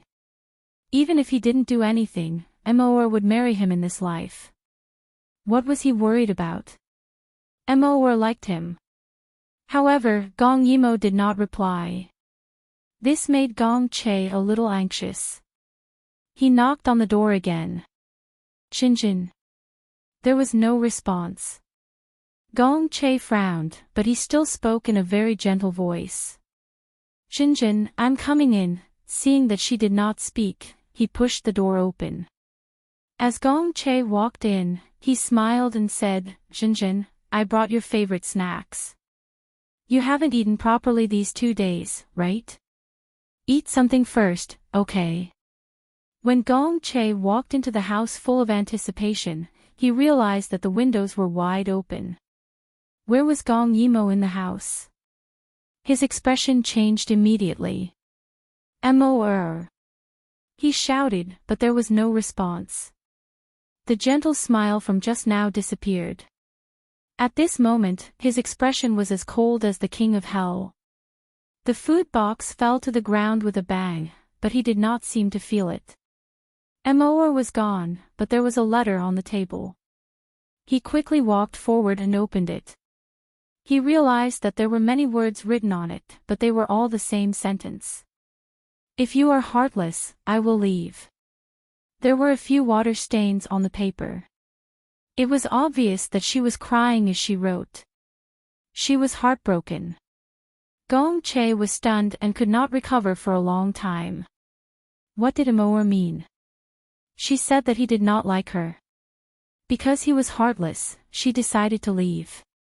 She did not even give him a chance to explain. No. She could not leave. Gong Che's expression was tense. He grabbed the letter and ran out, bumping into Defio. "Your Highness. Your Highness. Where are you going?" How could Gong Che have time to pay attention to him?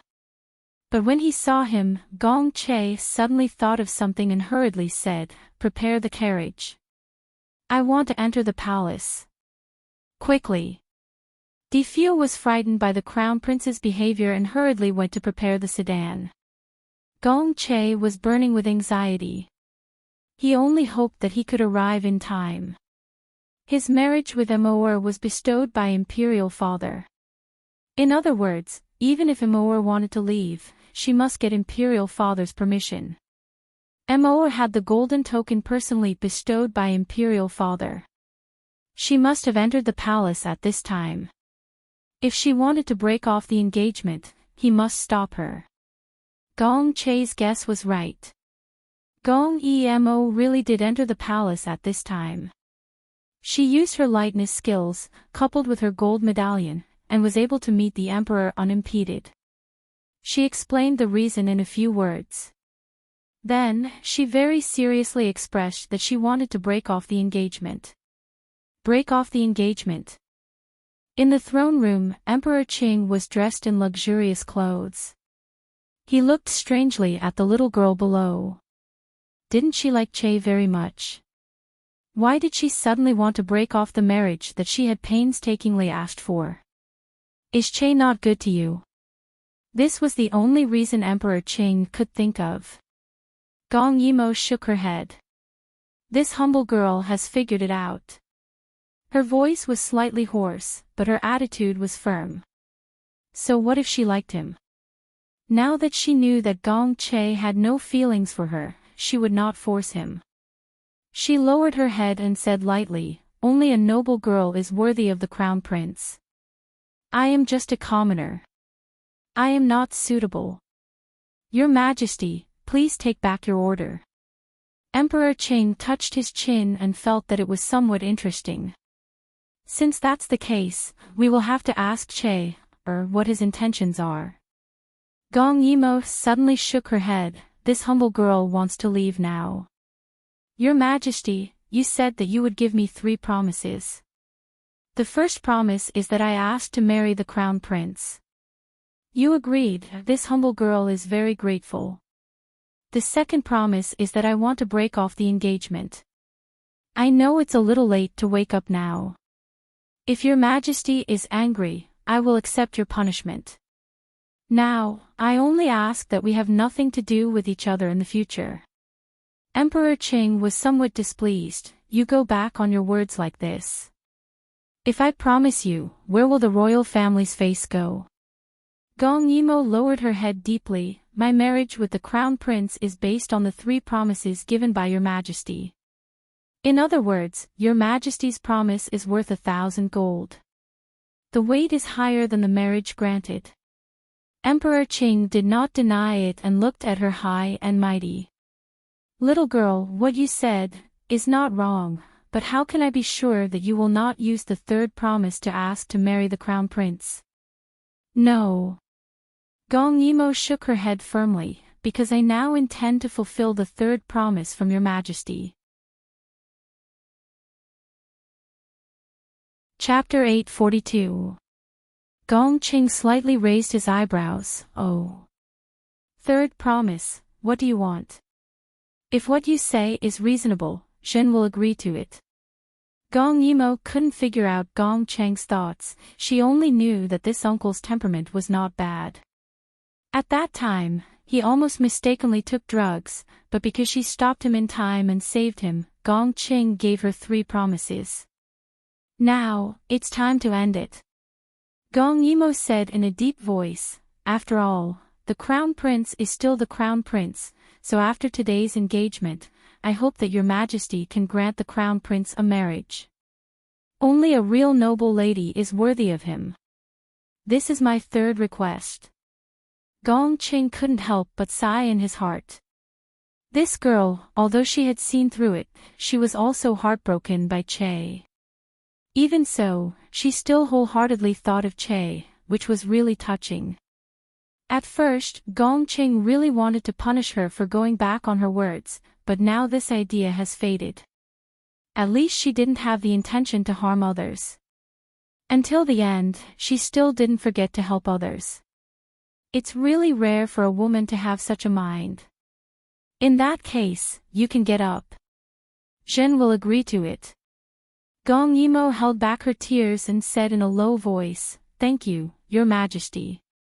At this time, Changshi received some news.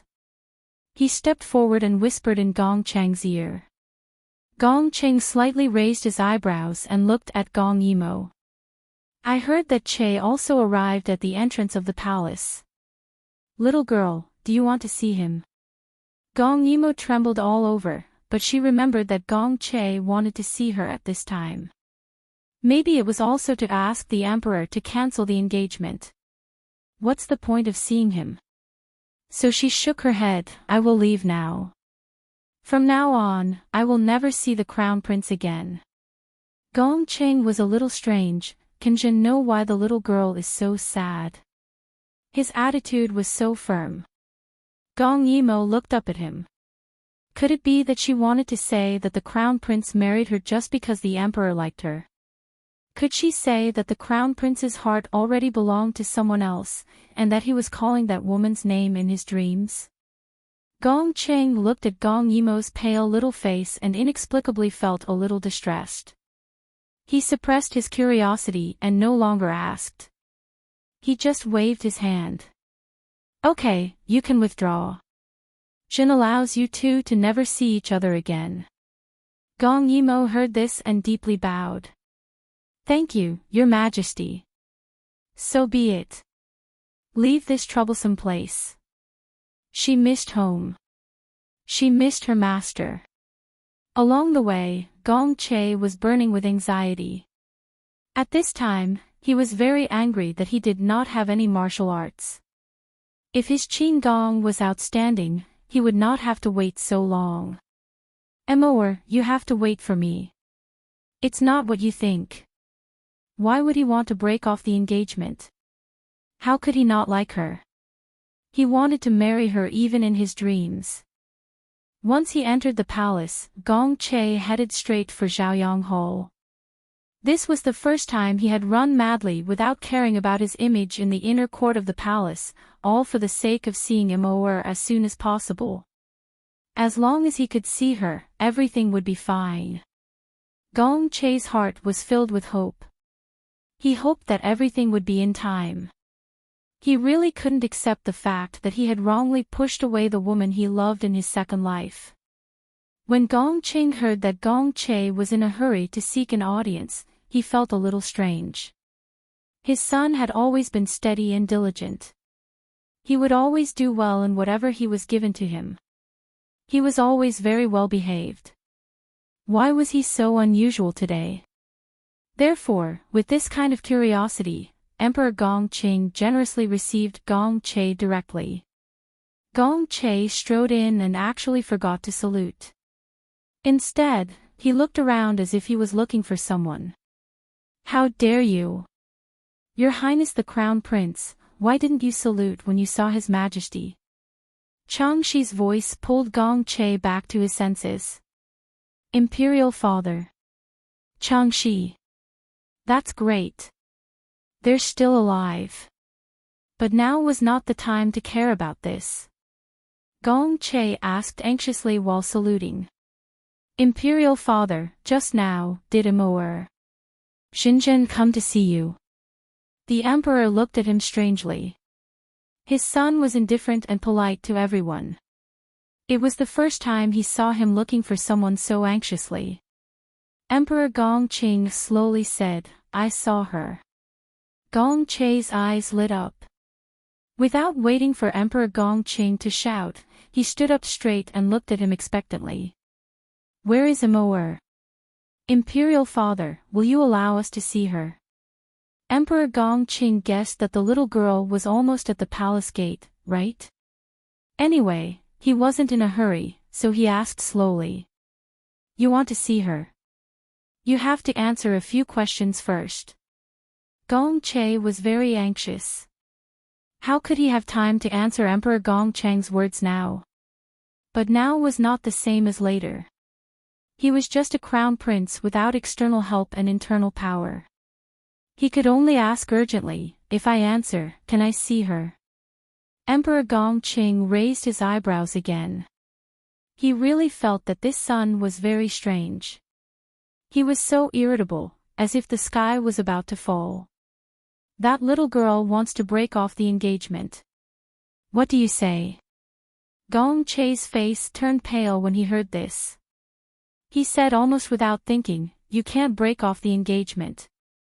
He took a few steps forward and said quickly and nervously, "You can't break off the engagement, Imperial Father. This son likes her. This son won't break off the engagement even if I die." He wondered if Immerse was hiding in the dark and eavesdropping. She shouldn't have left so quickly. Emperor Gongqing thought it was really interesting. The young couple who was about to get married, the one who paid the most ran over heartbroken and said that she wanted to break off the engagement, and the one who had been passive all this time suddenly said that she wouldn't break off the engagement even if she died. It was really interesting.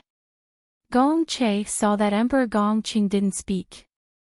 He took a deep breath, adjusted his mood, and said word by word, "Imperial Father, this son was ignorant before and couldn't recognize my true feelings. Now, this son knows what I want. This son won't break off the engagement even if I die. In addition, this son wants to take my fiancée back."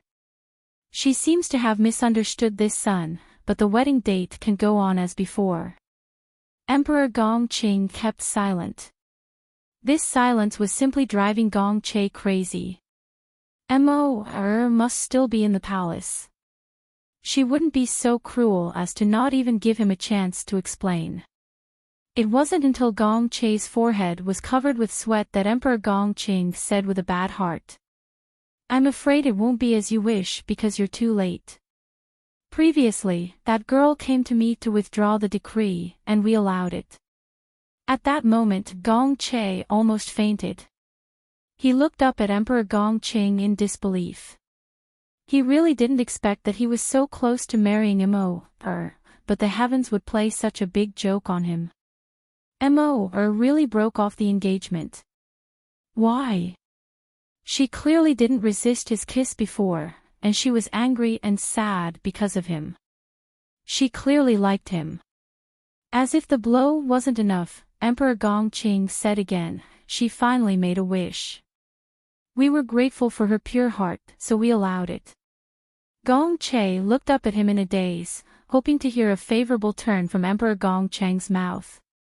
He didn't expect Emperor Gongqing to say. "She said that as the crown prince, only the daughter of a noble family is worthy of you. We thought that we really owe you a lot over the years. Now that she's gone, we'll grant you a marriage of equal status. What do you think? Gong Che only felt a fishy taste in his throat, and he couldn't speak. Emperor Gong Qing didn't notice his expression.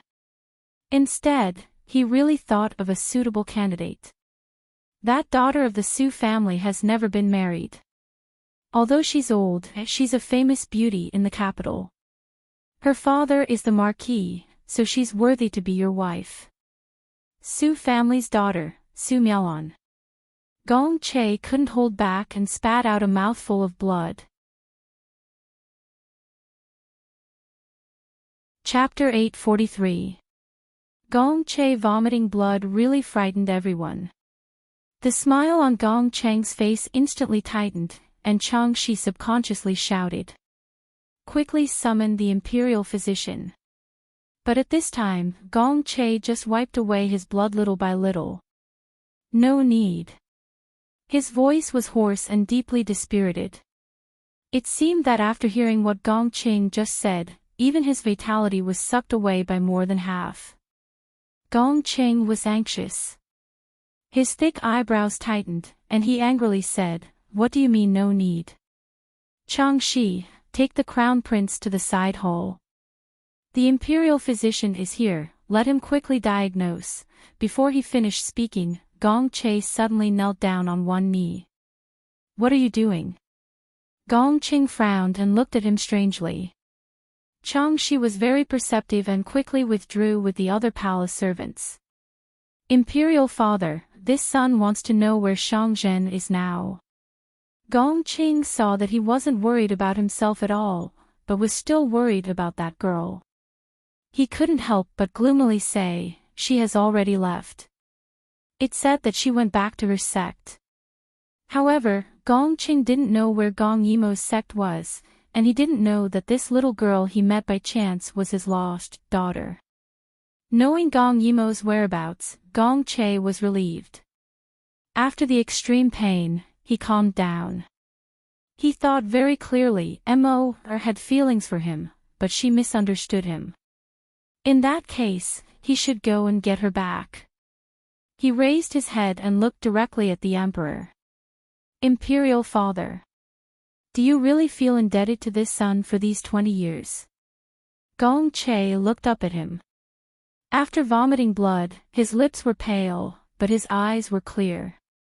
Gong Cheng's heart trembled, but Gong Che's appearance at this time was really distressing.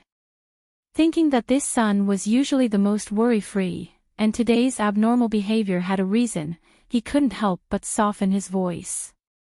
"AI, don't worry. We will make it up to you. The little girl is right. As the crown prince, you can't be so careless with your marriage.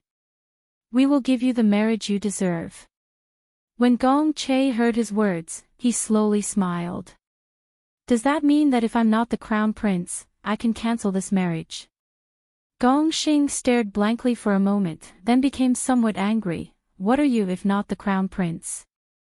Have you lost your mind?" Although he favored certain children, he had never thought of changing the crown prince. Gong Che pursed his lips. A trace of determination appeared on his handsome face as he kowtowed again. "Father, please remove me from the position of crown prince. Because I have an unmentionable illness, I cannot be the ruler." He had actually revealed the biggest secret of his body. It took Gong Xing a while to digest the meaning of his words, but he still couldn't help but ask seriously. "What do you mean?" After Gong Che bowed, he slowly stood up. His earlier impatience gradually disappeared, and he became gentle and calm again. He spoke with a calm attitude. "I have an unmentionable illness. When the illness strikes, it's unbearable and easy to die suddenly. When Imperial Mother was still alive, in order to keep me as the crown prince, I did my best to conceal this secret. But now, I don't want to lie and deceive people anymore. Father, with my body, I can't be the crown prince." Gong Sheng was a little surprised. He didn't understand why Gong Che suddenly revealed his unmentionable illness at this time.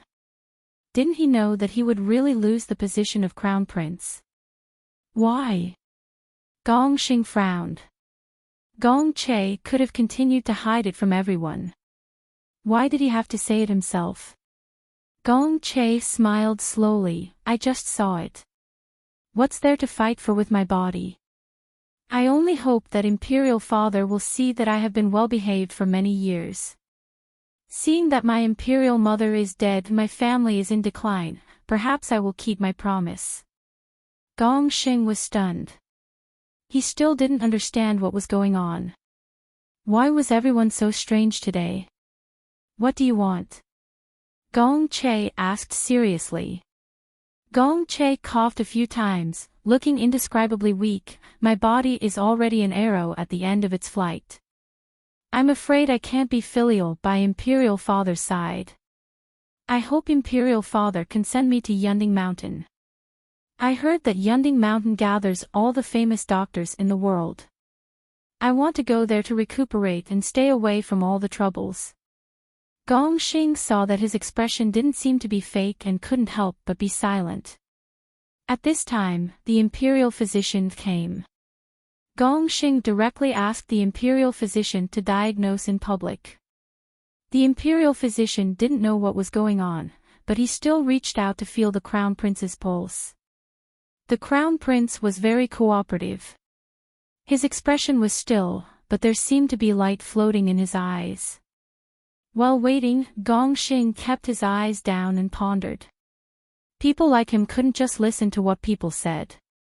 He always had to figure out Gong Che's intentions more thoroughly. But no matter what he thought, this matter was harmful to Gong Che. What was Gong Che planning? Soon, the imperial physician was stunned. He looked strangely at Gong Che and carefully felt his pulse again. His expression was a little panicked. What should he do? He seemed to have discovered an incredible secret. How is it? Gong Xing asked in a deep voice. The imperial physician's expression was tangled, hemming and hawing. Gong Xing was impatient and directly said, "There's no harm in saying it."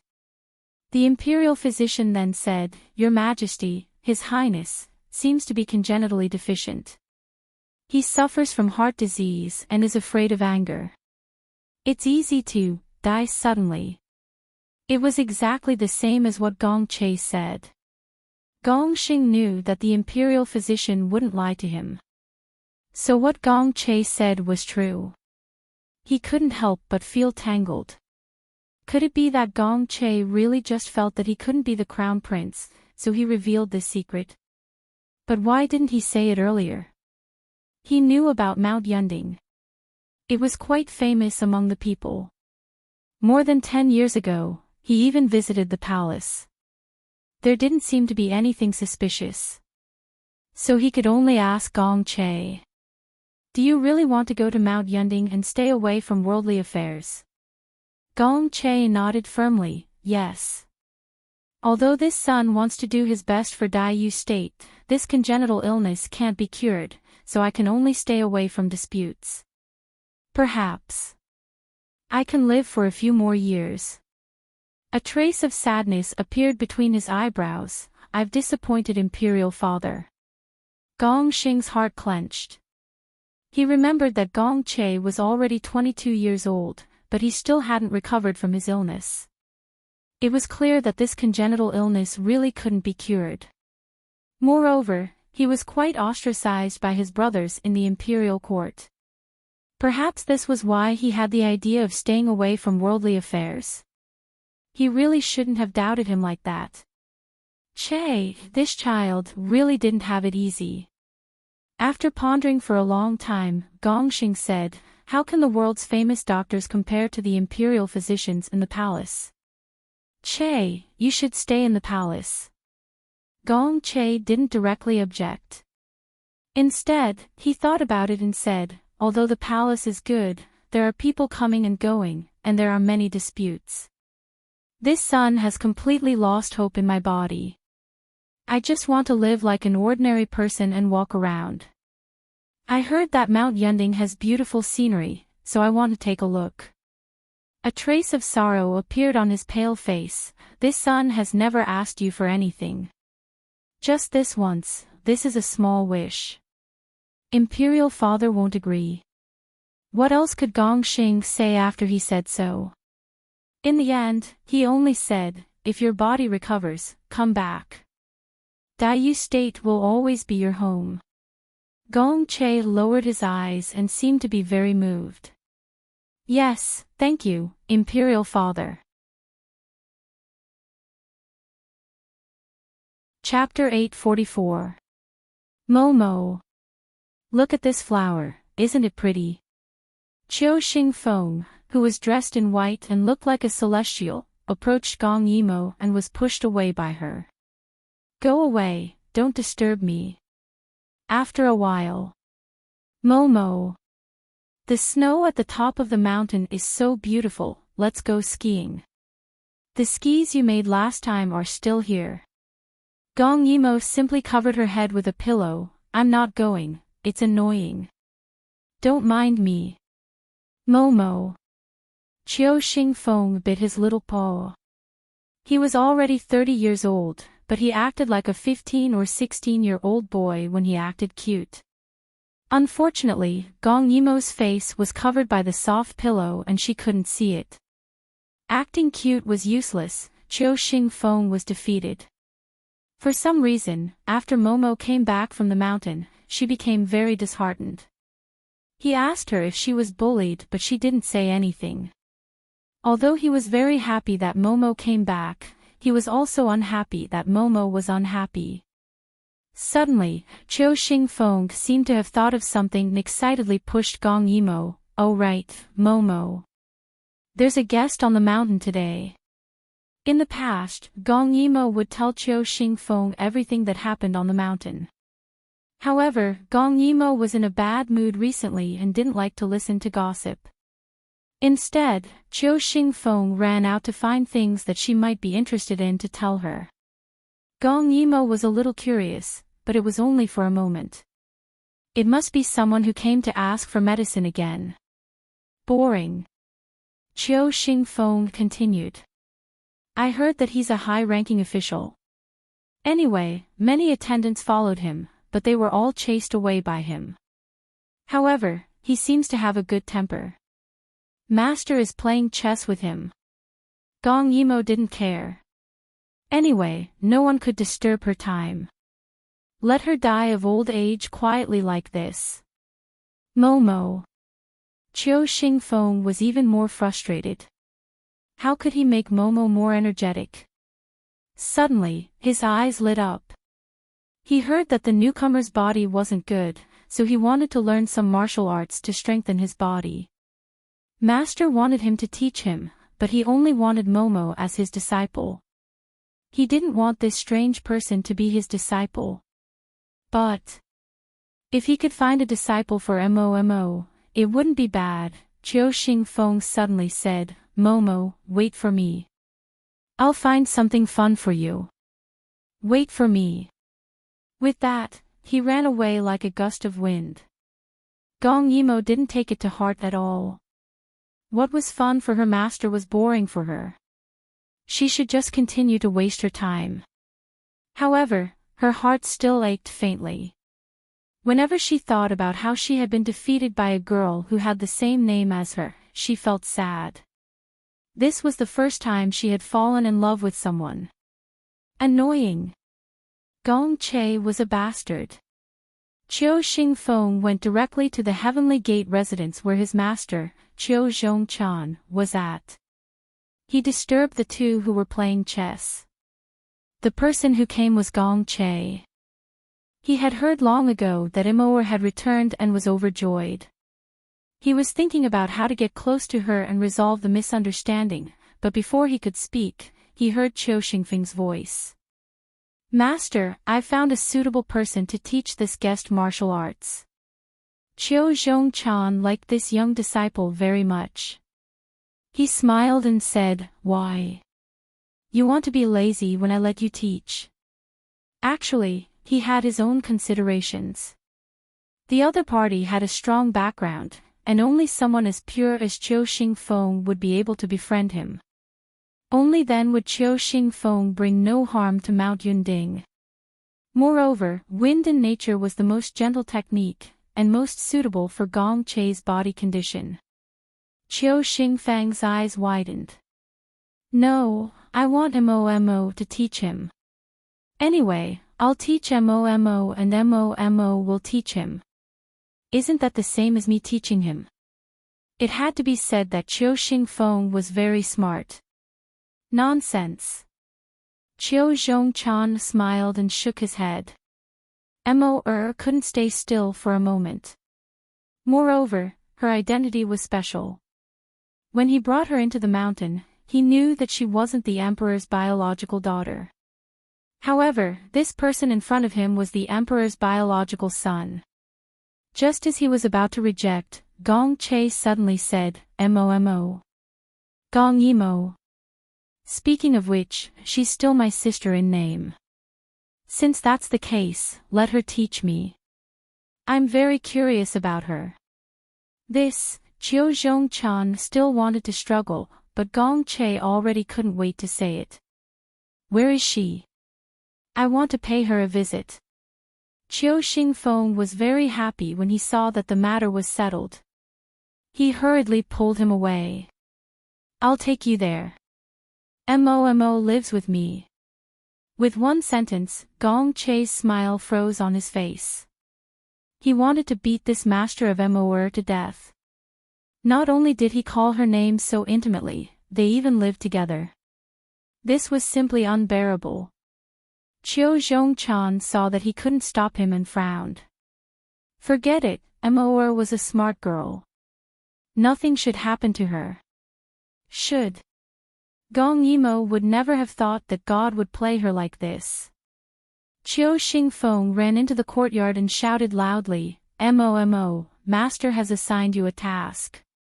He very cleverly pushed everything to his master because he knew that Mo would do her best to do what his master ordered.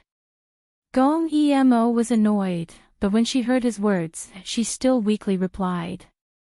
What task? If it was simple, she would let Qiu Xingfeng do it for her. She secretly planned in her heart.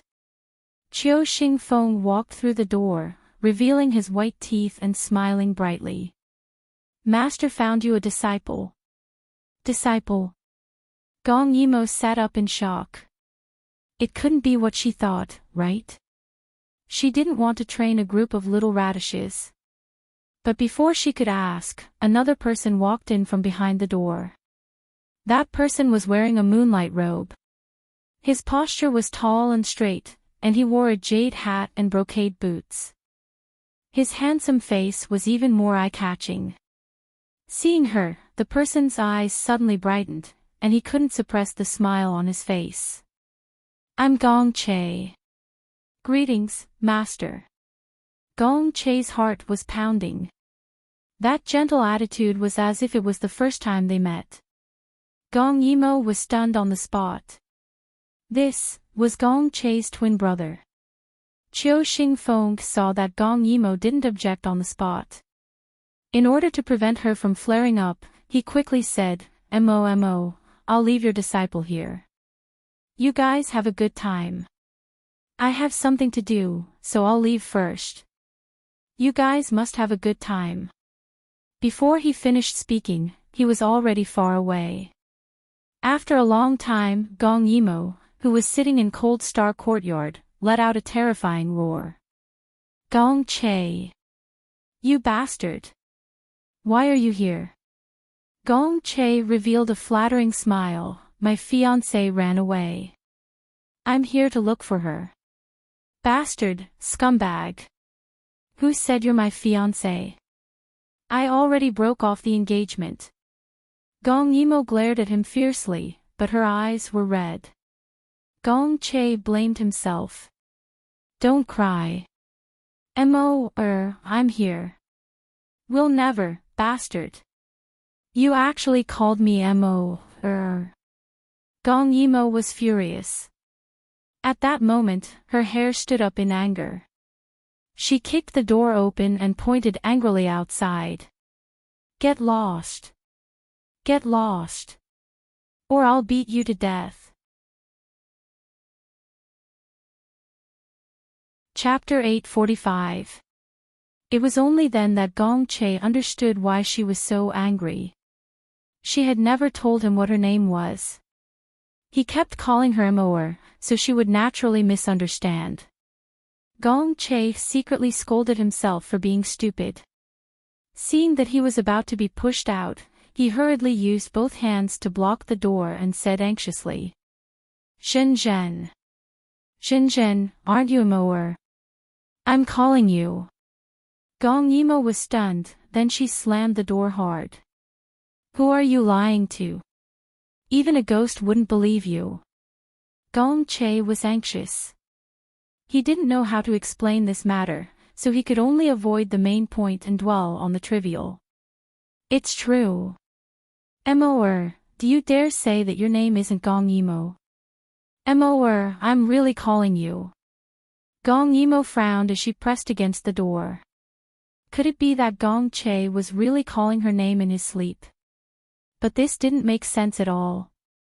After all, she had never told him her real name. Also, and the most important point, Gong Yimo leaned against the door, and a trace of misery flashed across her expression. Gong Che was always indifferent to her. He couldn't have called her name so affectionately. It was fine that she couldn't see through it in the past, but after calming down, she discovered many details. All of them indicated that Gong Che had married her because he had no choice. Perhaps after marrying him for a long time, he would fall in love with her, but at least not now. If that was the case, why was he still looking for her? Could it be that he had other motives? Thinking of how extraordinary she occasionally was, could it be that Gong Che had discovered her ability? So he was anxious when he saw her run away. Was he just using her? At the thought of this possibility, Gong Yimo's expression became very frightening. Don't lie to me. I don't believe you anymore. You don't like me at all. No. Gong Che opened his mouth. He loved her. He loved her for 6 years and was willing to give up everything for her. You don't love me. Her voice was very calm because of her terrible fantasy. If you loved me, you wouldn't have been so cold when I was sick. You wouldn't have judged me by your own standards. When you were sick, I could have taken care of you without any care for my clothes. But you only helped me get the imperial physician and treated me like a normal friend. Gong Che couldn't explain the details of the past at all. He just wanted to slap himself. Gong Yimo pressed her back against the door, and her eyes gradually turned red. You've always been indifferent to me. I've tried every means to please you, but your attitude is always the same. Immerse, Gong Che really wanted to hold her in his arms and tell her his feelings loudly. How could she misunderstand him like this and misunderstand him more and more? It's all my fault. Open the door and I'll tell you everything, okay? What else is there to say? Gong Che suddenly became smart. Don't you want to know why my attitude changed so much? Why was I so cold to you back then? They all had their own difficulties. Open the door and I'll tell you, okay? Gong Yimo hesitated, and finally made up her mind. Whatever you want to say, you can say it outside. Immerse. Gong Che panicked.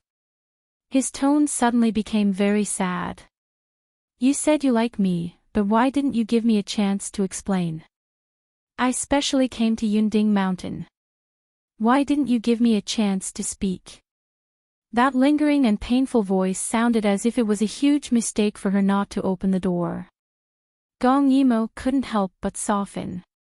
She thought, since the other party didn't know martial arts, what was she afraid of?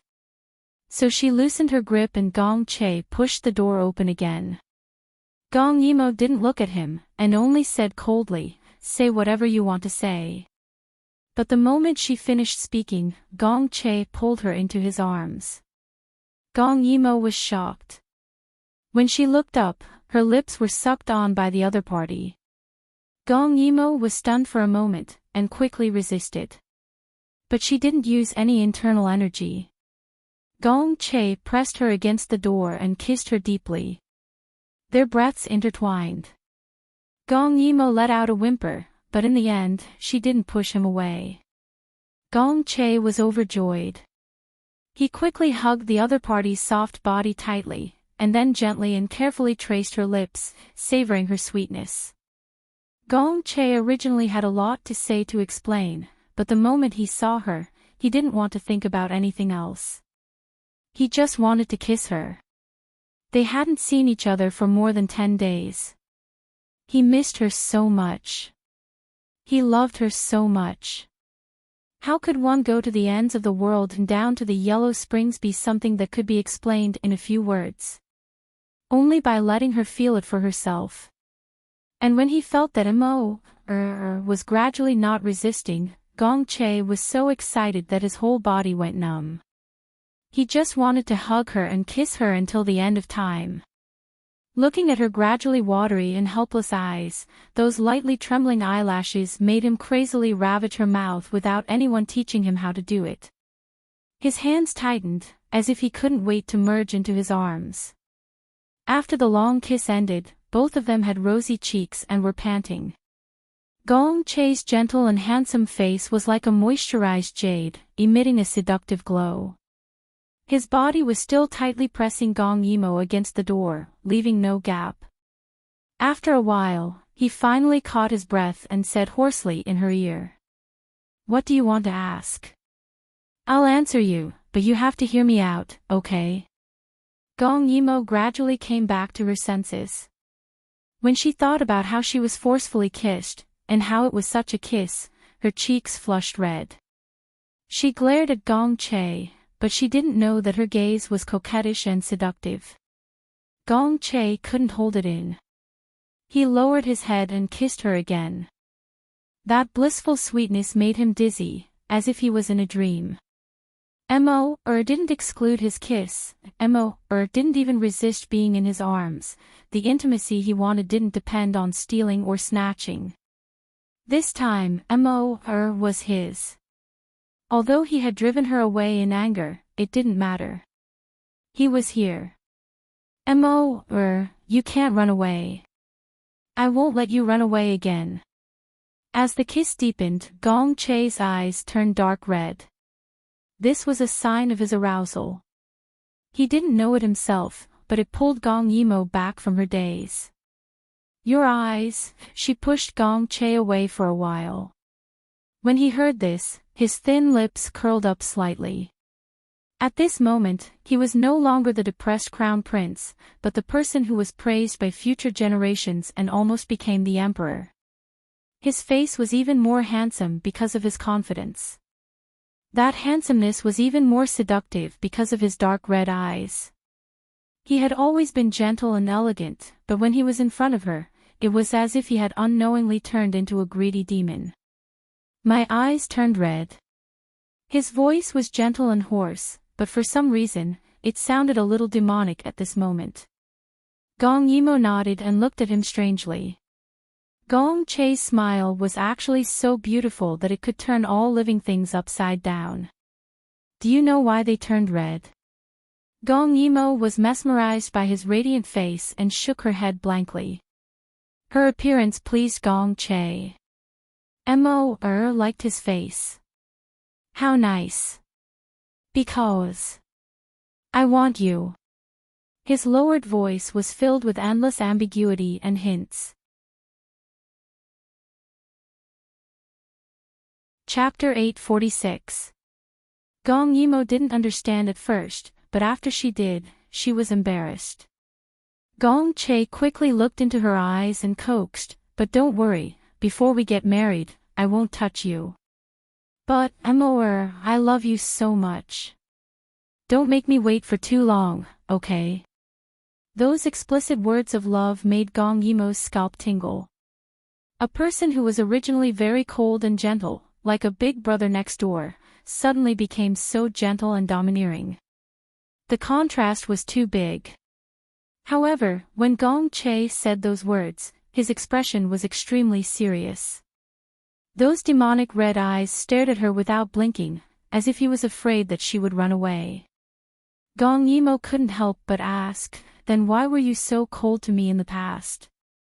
After she came back, there was only one answer, and that was that Gong Che didn't like her. But now, she suddenly had a trace of hope, and wanted to hear his explanation. Gong Che carefully hugged her waist. Hearing her words, the corners of his mouth lifted into a smile, but there was also a hint of bitterness.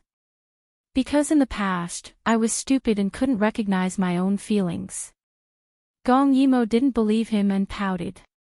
Gong Che hurriedly said, "Let me finish." He gently stroked her hair and said slowly and seriously, "Because in the past, my heart was higher than the sky.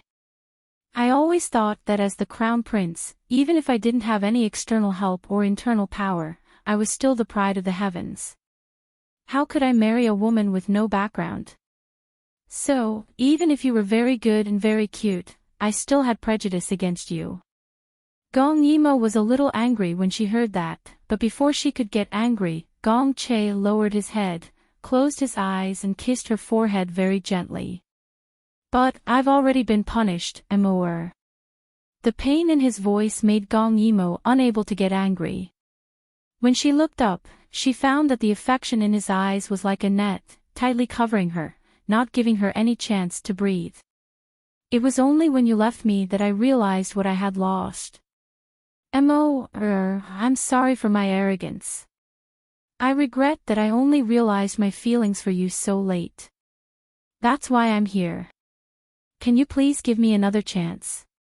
Gong Che's words weren't fake.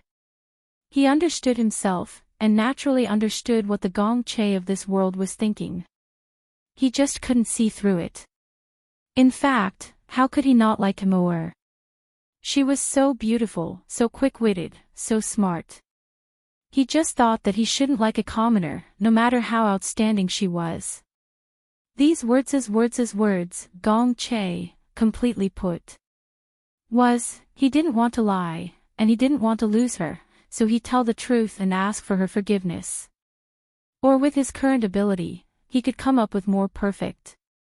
He could come up with more perfect lies. Gong Yimo was stunned. She didn't think that Gong Che would say something like that. She understood Gong Che. She knew that he was a person who loved his reputation and cared a lot about his dignity. Gong Yimo had never thought that he would admit that he was arrogant and that his heart was higher than the sky just to get her forgiveness. But it was also inexplicably moving.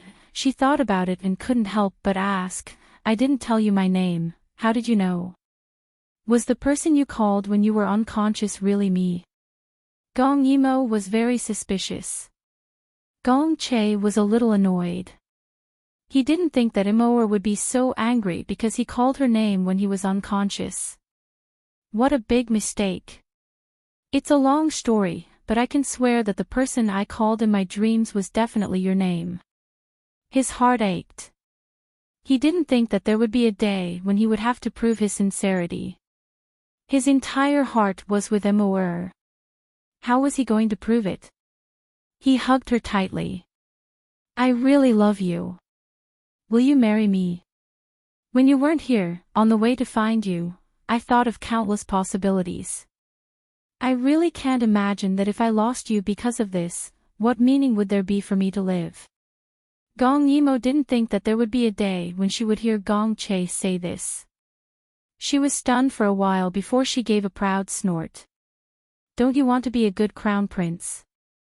How is it meaningless without me?" She admitted that she was thinking too much, but her tone was already much better. Gong Che trembled slightly as he kissed the hair by her ear. A complicated look flashed through his eyes. She would never understand that he waited for her to look back once, but it never happened even after an entire lifetime.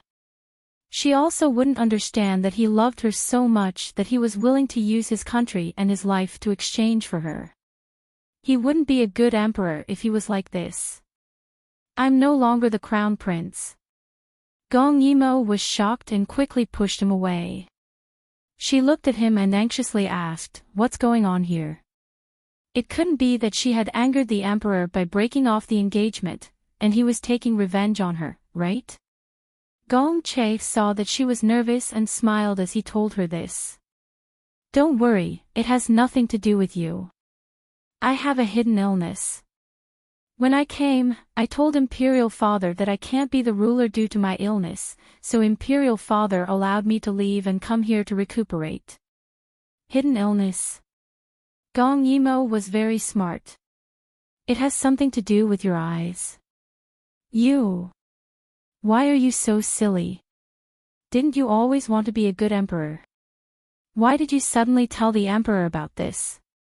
She was a little flustered, but it made Gong Che's eyes flash with a gentle light. Finally, he reached out and pinched her nose. "Because of you, he revealed a gentle and sweet smile. There was even a trace of red in his eyes. It was as if she was the only one in the world. My wife ran away.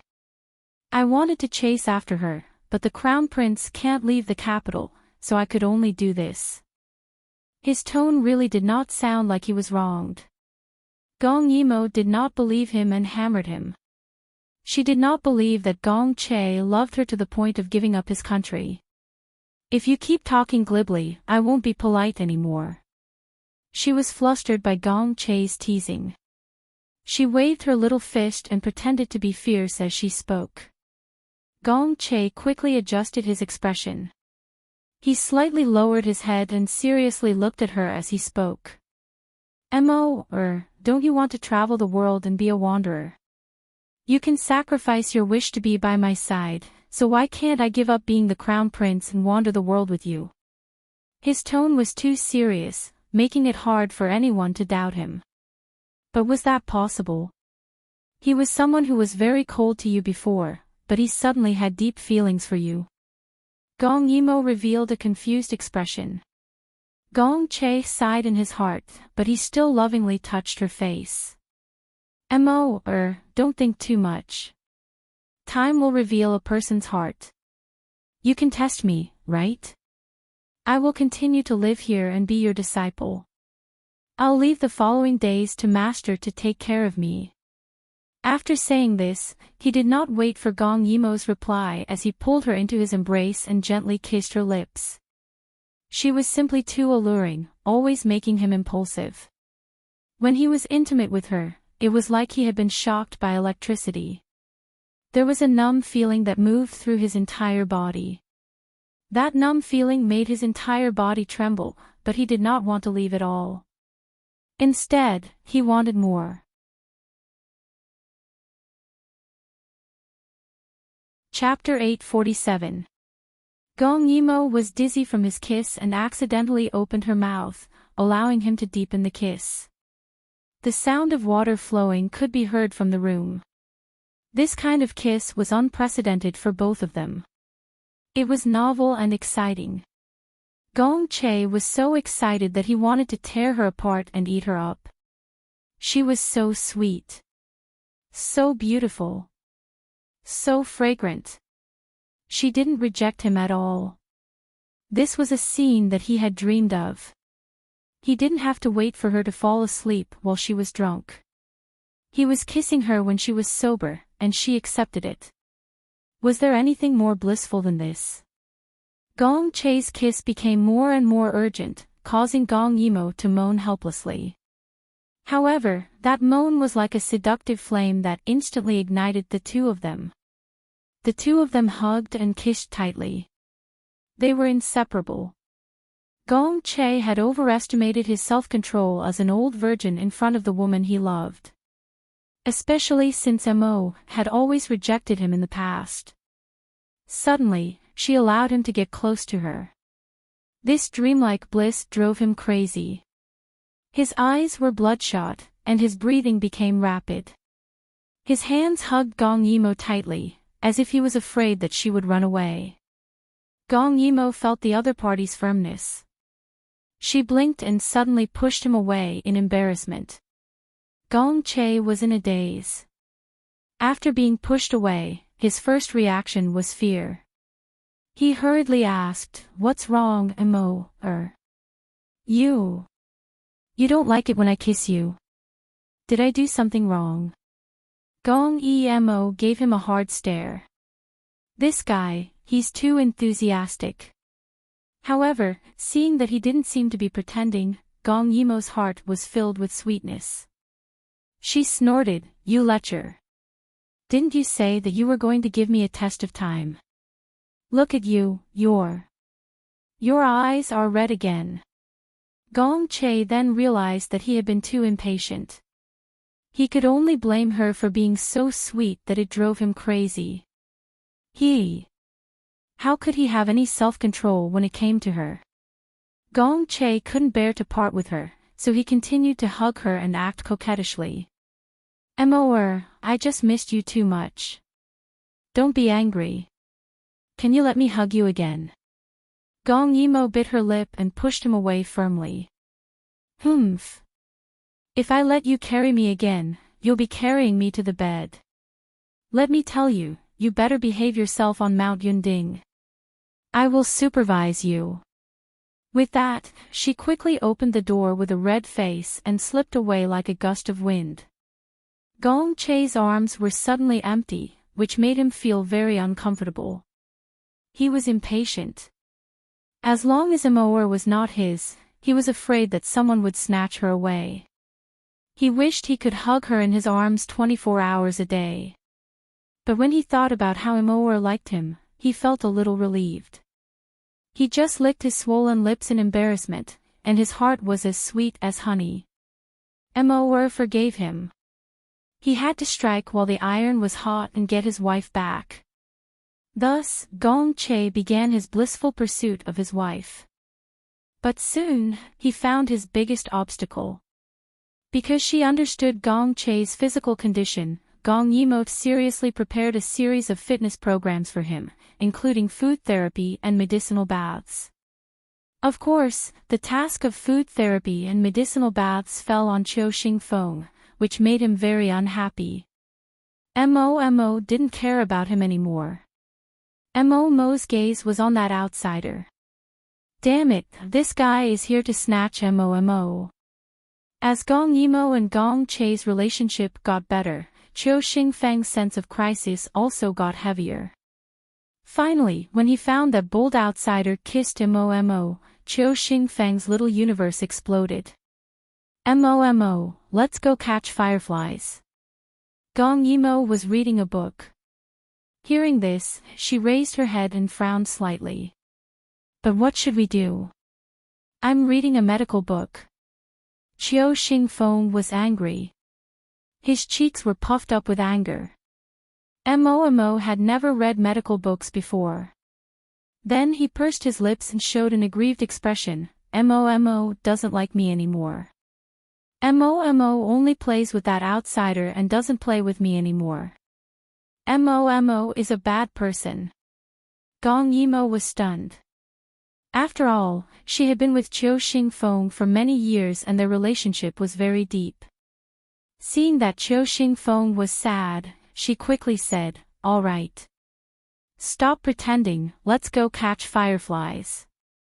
"What are you reading for?" She knew in her heart that medical skills were extensive and profound.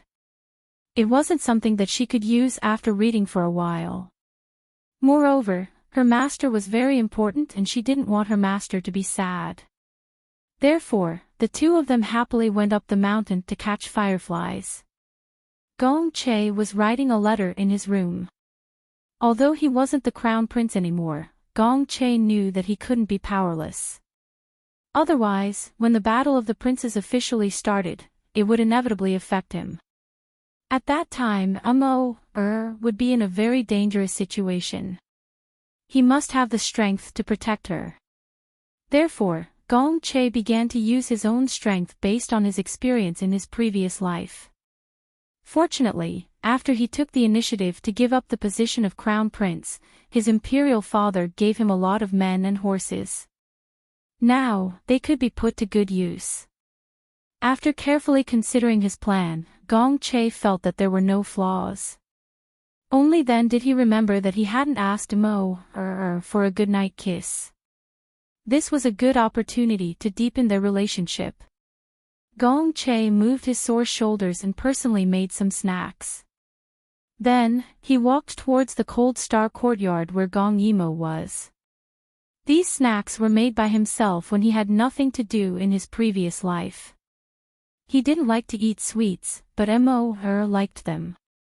So in his previous life, whenever he crazily missed her, he would make snacks. Unfortunately, at that time, she didn't belong to him, so she didn't taste the snacks he made. He occasionally ate the food he made.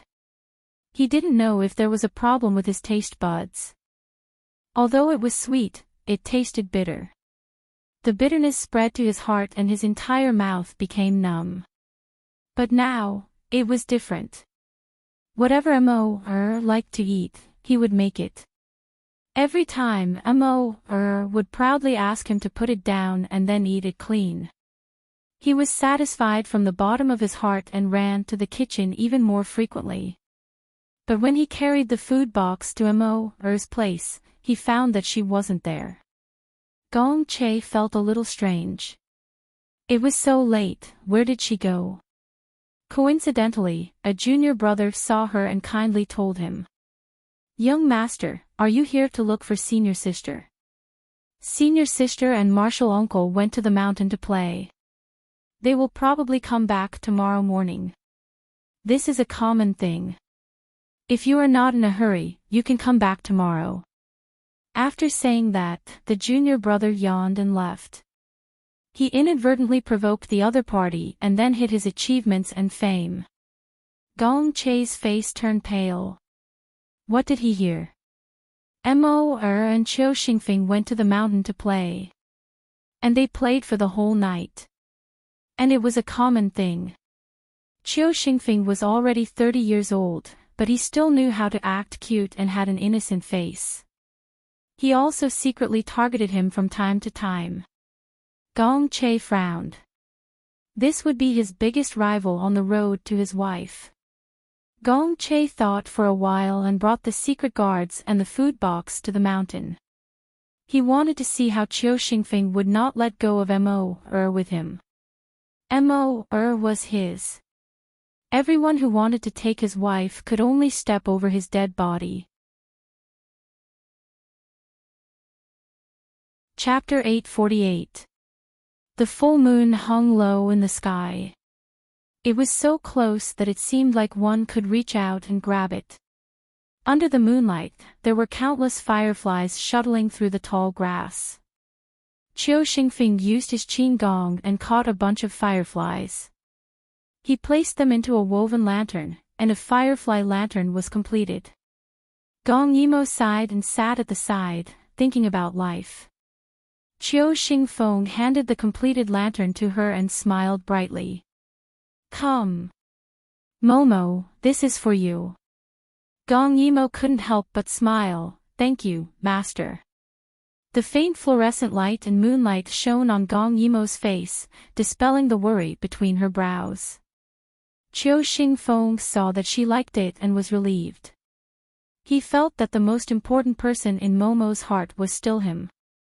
That outsider was nothing. Who knew that Gong Yimo suddenly said something? Master, do you think Gong Che is really good to me? Recently, Gong Che had been behaving well, as if he was a different person. She was happy but also felt a little guilty. She felt that his good feelings towards her came out of nowhere. Chiu Xingfeng was unhappy when Momo suddenly mentioned that annoying person. He's not as good to you as I am. Gong Yimo laughed. Yes, master is the best. But Chiu Xingfeng was still not satisfied. He rolled his eyes and suddenly kissed her on the cheek. Actually, to Chiu Xingfeng, his kiss was without any desire. He just felt that since Gong Che kissed Mo, he wanted to kiss her too. But Gong Yimo was stunned. Because this was the first time Chiu Xingfeng did this. After Chiu Xingfeng kissed her, he smacked his lips and snorted proudly.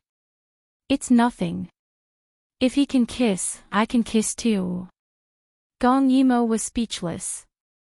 Although she knew that Qiu Xingfeng was just a child who liked to compare, she still hit him hard. But this scene in Gong Chei's eyes was like a bolt from the blue.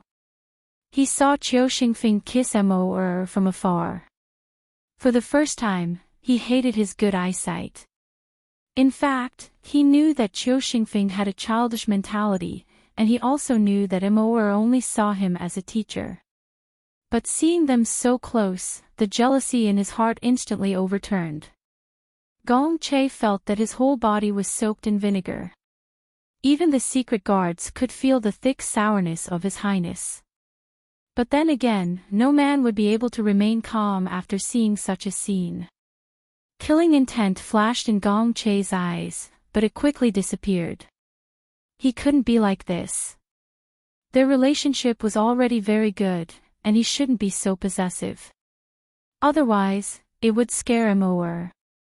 After mentally preparing himself, he dismissed the shadow guard and walked over. As soon as Qiu Xingfeng saw Gong Chei, he immediately became alert. Gong Yimo also felt strange seeing Gong Chei. Usually, he would be asleep at this time. What are you doing here? Qiu Xingfeng asked rudely. Gong Chei had already calmed down. But when he looked at Qiu Xingfeng, his eyes still narrowed. Finally, he revealed a gentle smile like a neighbor's brother. I'm here to deliver supper to Mo. Gong Yimo's eyes brightened. Gong Chei's cooking was very much to her taste. But she didn't know when he learned to cook.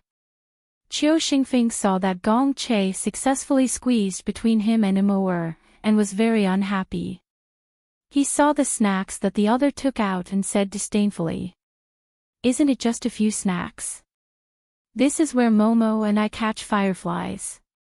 You don't know how to catch fireflies, so why are you here? Teacher. Gong Yimo glared at her teacher. Gong Chei's health wasn't good, and he didn't know martial arts. Wasn't this provoking? Qiu Xingfeng felt wronged. Momo was actually scolding him for this outsider.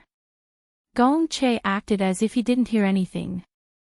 He calmly took out the snacks and arranged them one by one. Then, he pretended to say casually.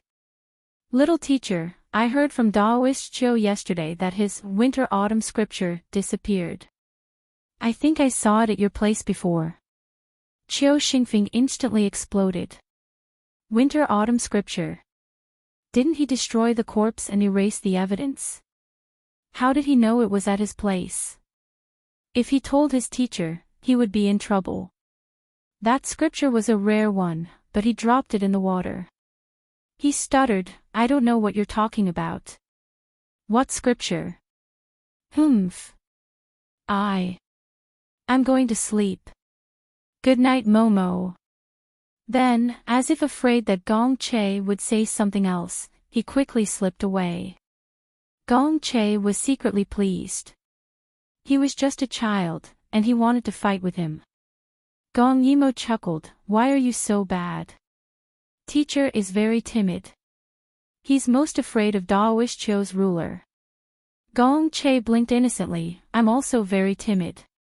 Gong Yimo was speechless, but she saw him say seriously, when I think that Mo might like someone else, I'm so scared that I can't sleep at night. Momo, you can't scare me like this. Gong Yimo thought for a moment and knew who he was talking about. She was confused. What nonsense are you talking about? Teacher is my family. Gong Yimo glared at him, but saw him looking at her affectionately. Her face suddenly turned red. Also, who is the person you like? Annoying. Gong Chei's skin was definitely thick enough to withstand the test. He hurriedly came over and said seriously. You.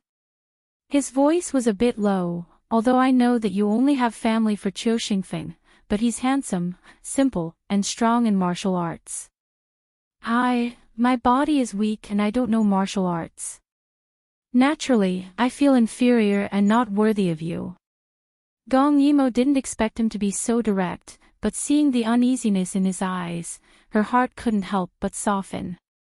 You're not as bad as you say. Gong Che heard this and his eyes brightened. So still likes me, You're crazy. Gong Yimo didn't want to talk to him and turned her head away. But her eyes were flickering, and she was very shy. Gong Che's heart moved. He picked up a piece of red bean cake and put it in her mouth, saying softly, Come, I made this for you personally. It doesn't matter if I hate it. It didn't offend you. Just give me some face and eat a little more, Gong Yimo's scalp went numb from his raised, She didn't know why, but Gong Che was clearly gentle and refined, but she always felt that he was a bit domineering. Just like now, she had no choice but to take a small bite. Gong Che's gaze instantly became gentle. Then he put the remaining piece into his mouth and narrowed his eyes. It seemed like there was nothing wrong with his taste buds. The desserts he made were clearly sweet and not bitter. The night was dark and the mountains were high. There was no one around, and under such a beautiful night sky, a man and a woman alone. Gong Yimo felt a bit awkward. While eating the desserts, she secretly moved to the side. But how could her every move hide from Gong Che, who was closely following her? Gong Che blinked and suddenly reached out his hand to release all the fireflies in the lantern. Gong Yimo looked at him strangely, but she saw that he had already stood up. Under the moonlight, his figure was tall, like an immortal who was about to fly away, but his hand stubbornly held on to the lantern. Although I don't know martial arts, if you like fireflies, I can catch them. Chapter 849. Before Gong Yimo could say anything, Gong Che took the lantern and ran into the haystack. It looked like he was really going to make another firefly lantern for Gong Yimo. If Chiu Xingfeng used Qinggong to catch them, he could catch 20 to 30 in a few minutes. That would be enough. But for Gong Che, the process was very difficult. He had to concentrate and be very careful before he could catch one. Gong Yimo looked at him and suddenly felt like laughing. The haze that had been pressing on her body before dispersed bit by bit. Looking at Gong Che clumsily catching fireflies for her, she felt good as she ate the snacks. Gong Che completely threw away his image and focused on catching fireflies for Gong Yimo. He only had one thought in his mind. As long as it was what she wanted, he could do it well. When he finally caught 30 fireflies, enough to fill the lantern, he was already sweating profusely. Gong Che tried his best to adjust his breathing and tidied up his crown. Only then did he get out of the haystack and excitedly ask for credit. A long time had passed. Gong Yimo had already finished all the snacks that Gong Che brought. Seeing the lantern in front of her, she narrowed her eyes and smiled slightly. For you.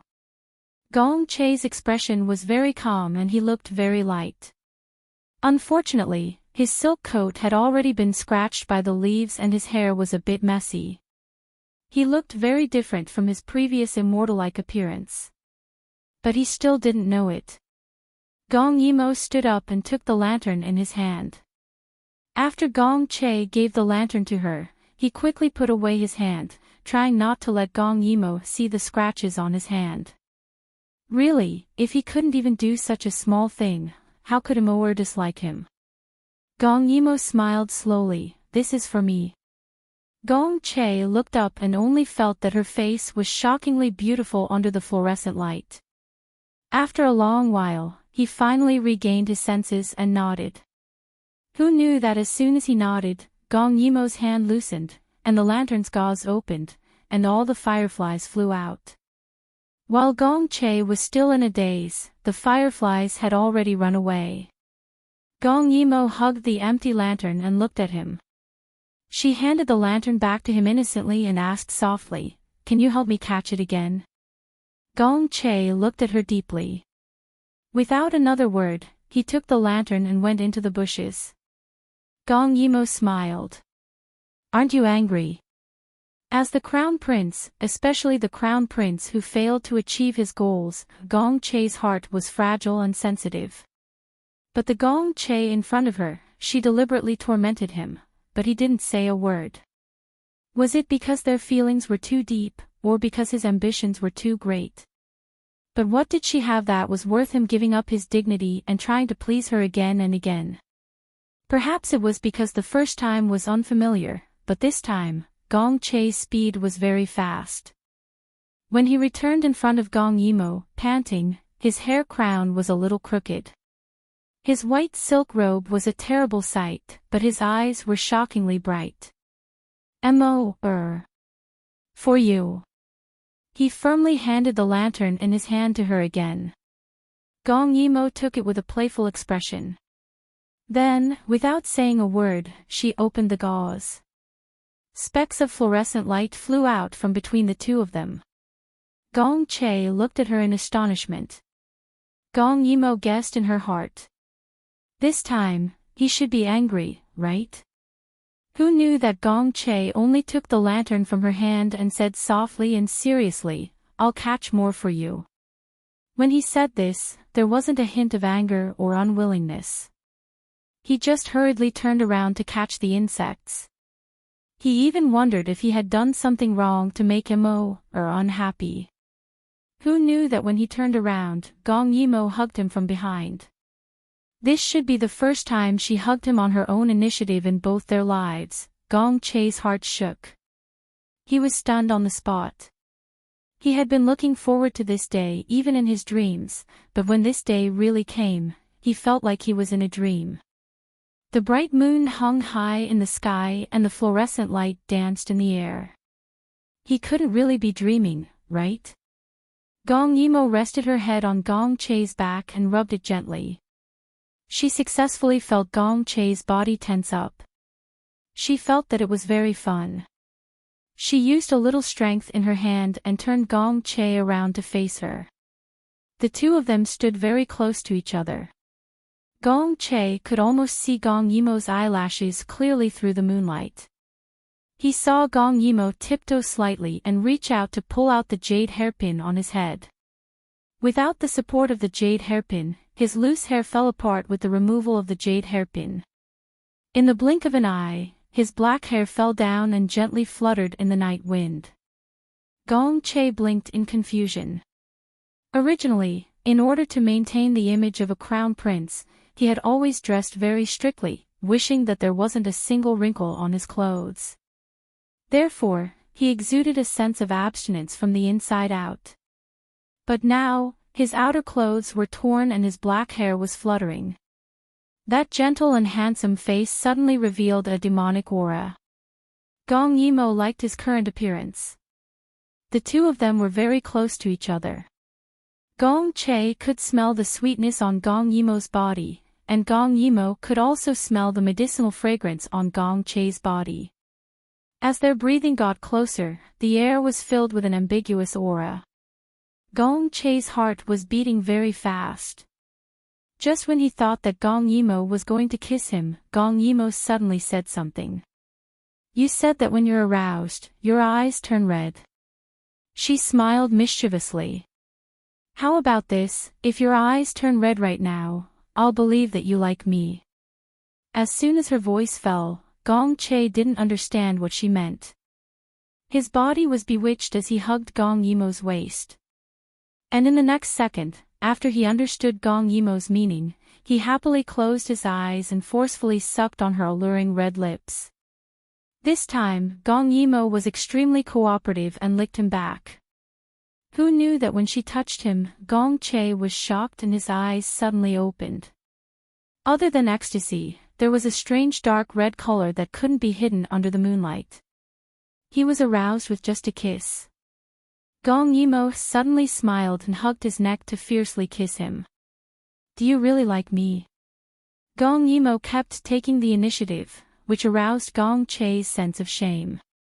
His face flushed red, and he said hoarsely, "I," he said, "I," for a long time, and in the end, he sighed softly in Gong Yimo's ear.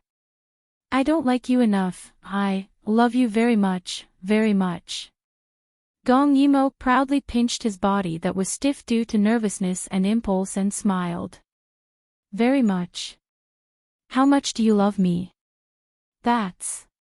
Gong Chei's hands around her waist gradually tightened, and his chin rubbed against her shoulder impatiently. I love you very much. You're more important than the country, than power and status, than everything, even more important than my life. Do you know? To have the chance to love you, I'm so happy that it's like a dream. Words of love sounded sweet, but because Gong Chei's every word came from the bottom of his heart, Gong Yimo didn't feel mushy when she heard it. Instead, she felt her heart heat up. She thought that although Gong Chei had suddenly changed, he was still him, and feelings wouldn't lie. She should believe him. Chapter 850. Just like that, Gong Chei smoothly obtained his fiancée's approval. Even in his dreams, he had a smile on his face, as if it was inconceivable. Because she had decided to be together with Gong Chei, Gong Yimo forcefully rejected Gong Chei's overly intimate request. At most, they could only kiss, and it could only be a light taste. As a result, the two's marriage was postponed. Because Gong Chei was congenitally deficient, she was afraid that Gong Chei would be agitated and cause some terrible consequences. Gong Chei wanted to cry, but no tears came out. He repeatedly expressed that his body was not that delicate. Not only could he kiss, but he could also do more. Gong Yimo raised her eyebrows in surprise. So you're saying that something has happened between you and another woman? Gong Chei quickly shook his head. In all honesty, other than being forced to marry Su Miaolon, he did not have any involvement with any other woman. Even if Su Miaolon stripped naked and stood in front of him, he would not have any reaction. However, this matter could not be known by Immerse. Otherwise, if Immerse got angry, he would have nowhere to cry. Gong Yimo saw him shake his head and smiled wickedly. Then on what basis do you say that your body can withstand sex? On what basis? Are you going to joke about your body? Gong Chei's gentle and handsome face cracked. What could he say to prove that his body was not in the way? Unfortunately, Gong Yimo did not listen to his explanations. If she said no, then no. It was fine if she did not know before, but now that she knew that his body was ill, how could she allow him to run amok? Moreover, he had been unconscious for 3 days. It was very likely that it was because he was anxious. At that time, the imperial physician said that his illness was dangerous. It was clear that he could not be careless. Gong Chei had no choice but to order his men to hurry up and find the water cloud grass. He knew that his illness could be cured with the water cloud grass. Moreover, there were famous doctors on Mount Yunding. He only needed to find the water cloud grass and give the people on Mount Yunding a hint. However, he didn't know if it was a matter of luck, but the fire cloud grass that Qiu Zhongchan needed could always be bought. Although it cost a lot of money, the water cloud grass that he wanted was nowhere to be found. In a flash, a year had passed. Gong Chei finally felt that something was amiss. However, in the past year, his assets had become very strong. In his previous life, he had used ships to make money, so he understood the logistics industry very well. Moreover, he had a more advanced shipbuilding concept. His ships could carry more goods and more people at a time. He had also used his authority to monopolize the logistics of a section of the Yangtze River. In the past year, his business had been doing well, but under such circumstances, he still couldn't buy the water cloud grass. It could only be said that he had been targeted, and that person, he knew who it was. Gong Chei frowned slightly. He ordered his men to continue looking for the water cloud grass. He didn't believe that that person would continue to pester him. However, the fear in his heart couldn't lie. Gong Che suddenly had a strong urge to see Gong Yimo.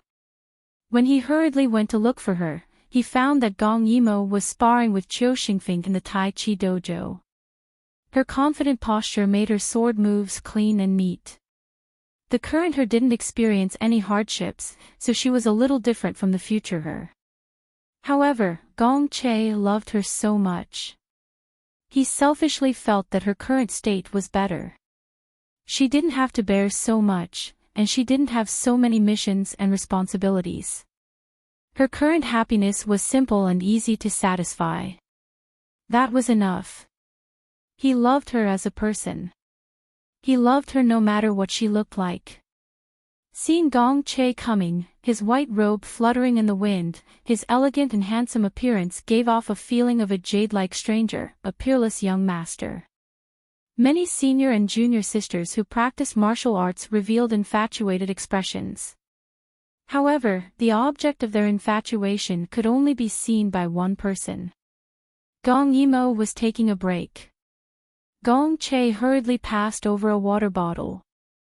Such gentleness and consideration really made others envious. Qiu Xingfeng was dissatisfied. He stretched out his hand towards Gong Che.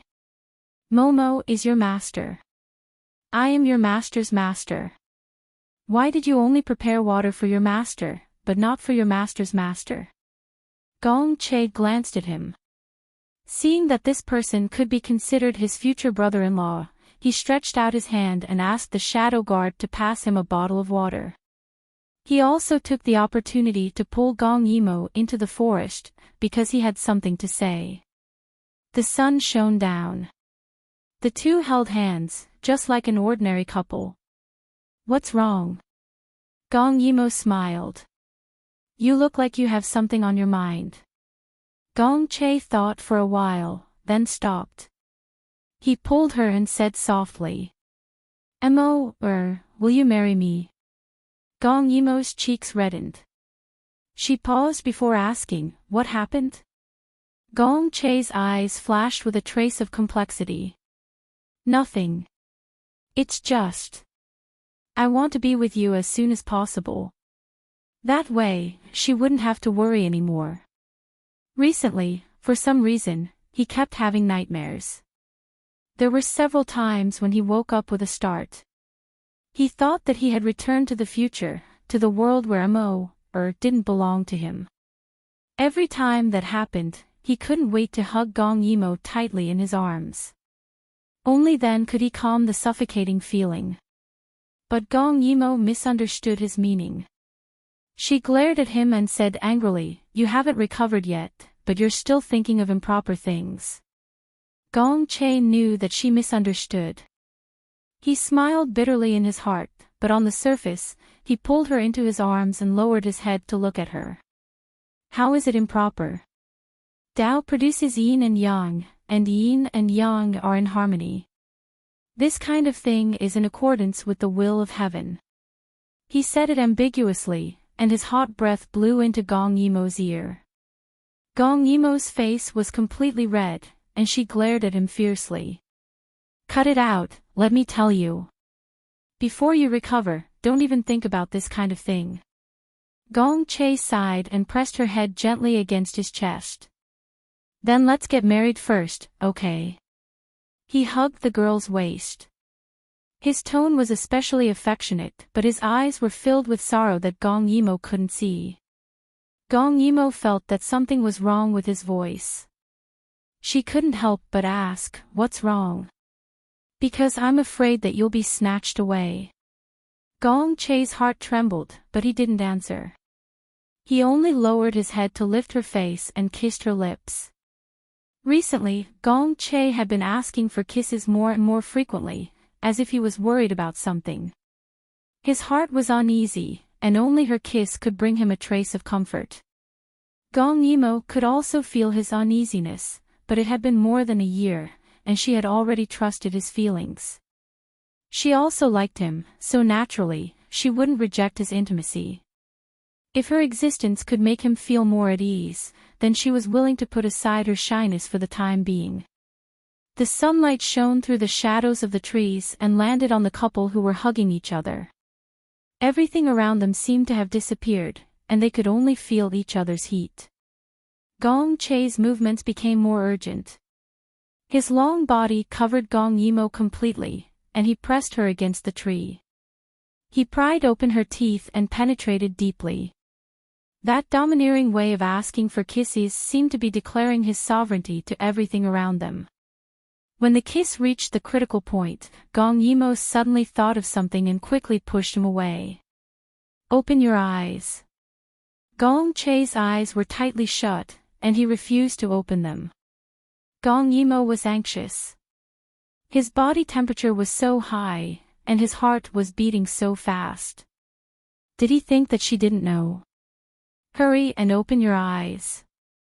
Otherwise, you're not allowed to get close to me in the future." Only then did Gong Che open his eyes.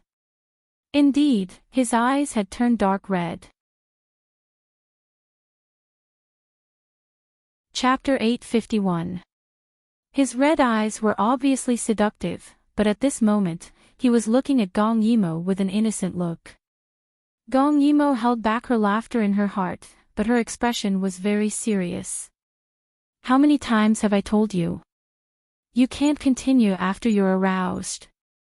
Your body can't handle too much emotion. Your eyes turning red is a warning. Don't even think about playing with fire. I'm doing this for the sake of your body." Gong Che was originally very frustrated. Because of this pair of eyes that could reveal secrets, he could only touch her lightly every time before being pushed away. It was really sweet torture. But Gong Che licked his lips and swallowed all the sweetness that belonged to Mo. Then, he narrowed his eyes and said seriously, "Mo, you said that as long as I'm well, we'll get married immediately. You can't lie to me." Gong Yimo chuckled. "Why would I dare to lie to you? Be good and cooperate with Uncle Lee's treatment. When you're well, we'll get married." Gong Che's eyes lit up when he heard this. He couldn't help but exclaim softly and lifted Gong Yimo up. Mo, you're really too good." Gong Yimo was shocked and exclaimed. "You bastard, let me down." Gong Che laughed. "I'm not letting you down. Unless you say that you want to marry me one more time." Gong Yimo was a little helpless. She could only say it one more time. Gong Che lifted her up and spun her around twice before finally hugging her tightly in his arms. "Do you know?" Gong Che's heart rate rose and fell. He had a bright smile on his face. His handsome face seemed to be glowing under the sunlight. "I've never been so happy. Never.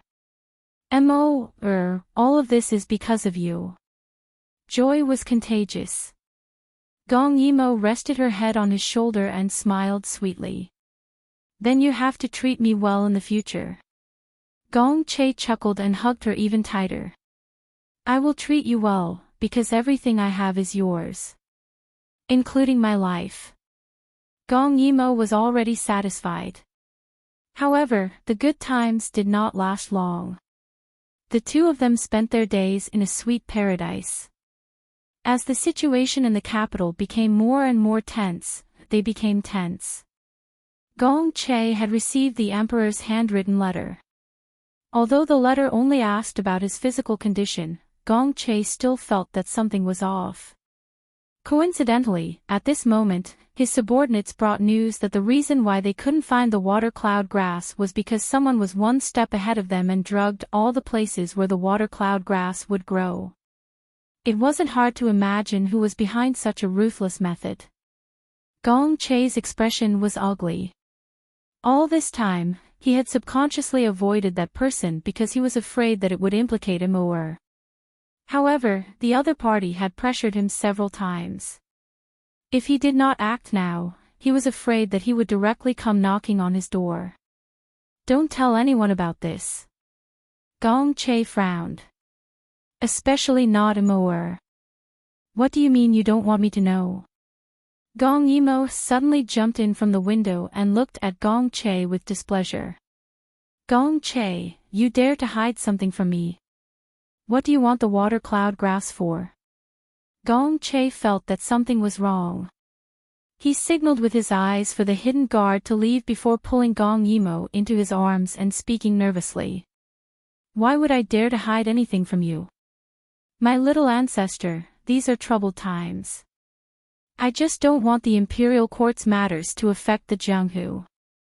Because he had never lied to Gong Yimo, his words were dry and he did not dare to look at her. Gong Yimo looked at him closely until he felt guilty. Then she suddenly pursed her lips and spoke with grievance. Gong Che, you actually lied to me. There is clearly something going on. I heard everything. You have been looking for the water cloud grass. Why didn't you tell me? Could it be that you don't believe me? Gong Yimo's pair of big eyes looked at him accusingly. Gong Che was shocked and hurriedly coaxed her. Emor, don't be angry. I'll tell you, don't be angry. Gong Yimo sat on the desk. Then tell me. Tell me clearly. If I find out that you're lying to me again, I'll ignore you. Gong Che's heart was filled with mixed feelings. He did not expect that the thing he was most afraid of would still happen. His handsome face was tinged with sorrow and his lips turned pale. Gong Yimo saw him like this and could not bear to see him like this. Actually, it's a good thing. My illness can be cured. Gong Yimo's eyes lit up and she could not help but ask, could it be this water cloud grass? Gong Che nodded and a cold expression flashed across his face. But this matter, can you not interfere? Someone is controlling the water cloud grass and is waiting for me to cooperate with him. That person is very dangerous and this is also a matter of the imperial court. Can you not interfere? But... Gong Yimo frowned. From her point of view, she and Gong Che had feelings for each other. How could she not interfere in his matters? Especially when the other party seemed to be very difficult to deal with. Gong Che suddenly stood up and hugged Gong Yimo's head to his chest as he said anxiously. No buts. His voice trembled slightly. Emor, I beg you. Don't interfere in this matter. I can handle everything, all right. I beg you. The uneasiness in his heart finally exploded. Every time he thought of Emor liking someone else and being snatched away by someone else, he felt as if he was going to go crazy. He could not accept this possibility and any signs of it had to be nipped in the bud. Gong Yimo did not know what was going on but she felt Gong Che's body trembling slightly. She thought to herself, could it be that the other party was a very powerful person? Otherwise, why would Gong Che be so afraid? Seeing that Gong Yimo did not reply, Gong Che became anxious. He let go of her and held her face with both hands. He looked straight into her eyes and said firmly. Emor, promise me that before the Daiyu State's War of the Princes is settled, you will not leave Mount Yunding. I can lose everything, but I can't lose you. Promise me. The uneasiness in his eyes seemed to be real. Gong Yimo's heart tightened and she hurriedly said. Don't worry, I promise you. Gong Che finally let out a sigh of relief. He caressed Gong Yimo's face again and again, as if this was the only way to ensure that this cute little person was his. Seeing her obediently allowing him to caress her, Gong Che could not hide the love in his eyes. It was as if he wanted to drown her. After a while, he finally calmed down and said slowly.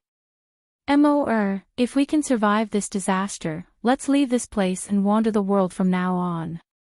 How about that? We'll go wherever Emor wants to go and never come back. His eyes were too sincere and it dispelled the uneasiness in Gong Yimo's heart. No matter what, Gong Che's feelings for her had not changed. The two of them talked for a while. After Gong Yimo left, Gong Che sighed. The smile on his face gradually disappeared and his expression became cold. After some consideration, he summoned a secret guard. Make the preparations. I will be going down the mountain in a few days. This trip will be done secretly and do not alarm Imperial Father. The secret guard respectfully asked, May I ask where your highness is going? Gong Che took a deep breath and looked at the endless night outside the window. To the Qi Manor. Chapter 852. The night was as cold as water. A carriage sped along the official road. At this rate, they would return to the capital in less than 2 days. A few days ago, Gong Che had just thought of going to see Gong Dai when he received an urgent letter from the emperor. As a prince, he had to return to the capital no matter what. Before leaving, he repeatedly warned Gong Yimo not to leave the mountain no matter what and that he would return quickly. Seeing Gong Yimo agree, he was slightly relieved. Before leaving, he held her hand but was unwilling to let go. No one understood how much he treasured this rebirth. No one knew what kind of gift it was for the heavens to suddenly send his beloved into his hands. In this life, he only wanted to hold her hand tightly and never let go. But this short parting was also for their future together. If he still did not appear, Gong Dai might come to Mount Yunding. At that time, he would truly regret his past actions. So even though he was extremely reluctant, Gong Che still left the mountain. He only wanted a strand of Amour's hair hidden in a perfume pouch to relieve his longing. Unfortunately, was Gong Yimo a docile person? She had long predicted that Gong Che's journey would be dangerous. How could she leave him alone? So not long after Gong Che left, Gong Yimo knocked out the hidden guard guarding her and had Qiu Xingfeng lock him up. Then, she left the mountain alone. Soon, Gong Che arrived at the capital. The capital was as bustling as before, but there were not many passers-by on the streets. Clearly, the urgency of the palace had spread to the common people. Gong Che did not stop. He did not even go to see the emperor first. Instead, he went to Qi Manor. When Gong Dai heard that someone wanted to see him, he guessed who it was. With a strange smile, he let the person in. This was the first time Gong Che had seen Gong Dai since his rebirth. From afar, Gong Che could see that Gong Dai's back was facing him. He was still dressed in black and exuded an imposing aura without being angry. But at that moment, Gong Che actually felt his aloofness. He would never forget that in his previous life, Gong Dai had him over, and he had been so full of metal. His personality was cold and aloof, but with Amour around, he was never aloof. Gong Che still remembered the rainstorm that day. He was wearing a wedding dress and whipping Gong Dai in the rain. Obviously, he should be happy. It was rare for Gong Dai to serve his sentence in such a docile manner. As for this younger brother of his who always went against him, shouldn't he be happy to give him a beating? But no one knew how much pain he was in. He smiled and brandished his whip, but his tears blended into the rain. Because he had lost miserably, almost completely. That day was the day of his wedding with Su Miaoan. It was also the day Amour rejected him again and resolutely went to Yuqi. He thought that he was jealous of Gong Dai. He was jealous that he could obtain Amour's heart. That whipping was just a way for him to vent his frustration as a loser.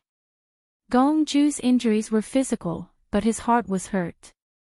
He thought of his crazy revenge on Gong Dai. It seemed that as long as Gong Dai was not around, Amour would be his. In the end, Gong Dai burned all of his ships in one breath, and finally escaped from under his nose. At that moment, he was about to go crazy. He had never hated someone so much, so much. But if it wasn't for Amour, Gong Che felt that he would admire someone like Gong Dai.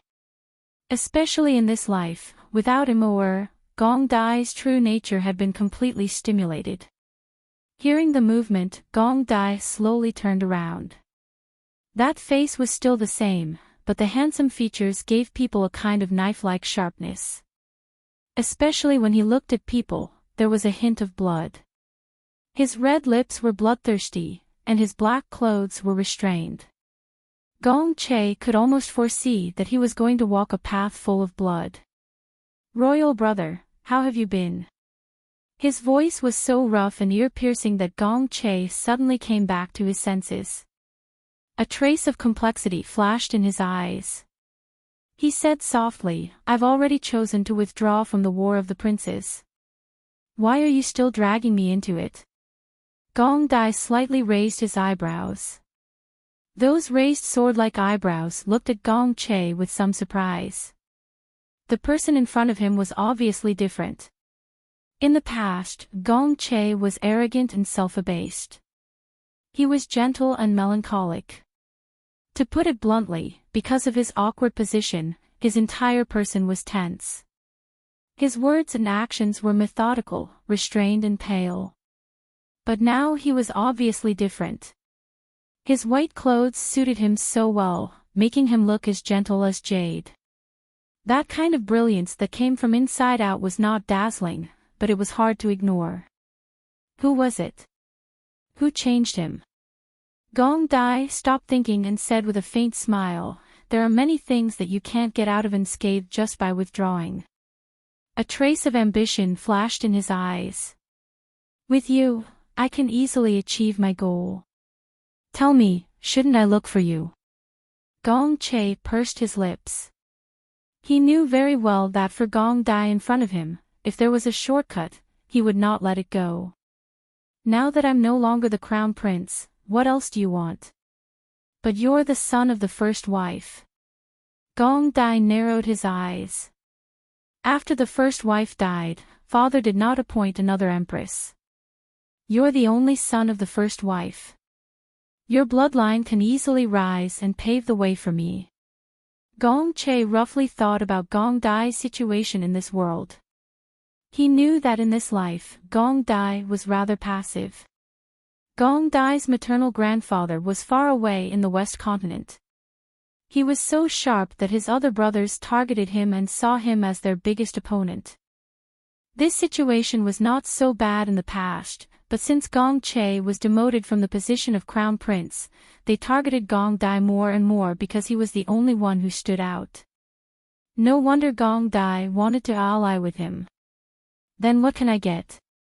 Gong Che calmly met Gong Dai's sharp gaze. "If I pave the way for you, what can I get in the end?" Gong Dai felt that the person in front of him was really different. He pondered for a moment.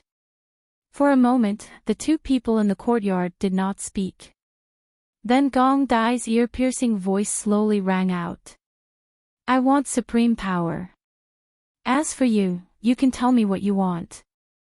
At this moment, Gong Dai was thinking that his biggest bottom line was to share the country with Gong Che after the matter was settled. But whether the final result would be equal would depend on Gong Che's ability. Unexpectedly, Gong Che laughed. "I can help you." Because he knew very well that since Gong Dai had found him and spent so much effort to hold the water cloud grass in his hand to threaten him, he had no room to refuse. "And after the matter is settled, I don't want any power." Gong Dai smiled slightly. He was suddenly very curious about what the person in front of him was thinking. "Then what does Imperial Brother want?" Gong Che looked at him and said seriously. "I want you to swear that after the matter is settled, you'll let me go. I want to wander the world with my wife. You can never interfere with our lives." When Gong Che said this, the hands in his sleeves slightly clenched into fists. At first glance, he seemed to be saying that he did not want Gong Dai to disturb his life in the future. He only wanted to live an ordinary life, but he did not know that the word "we" was the key. Would Gong Dai agree? You're tuning into the LoveLore Library YouTube channel. We're so grateful for your support, and don't forget to subscribe to join us on this incredible journey through captivating stories. Your generosity through donations truly makes a world of difference, as it's the primary source of revenue that allows me to expand and enhance this channel for you. Thank you from the bottom of my heart for being a part of this adventure.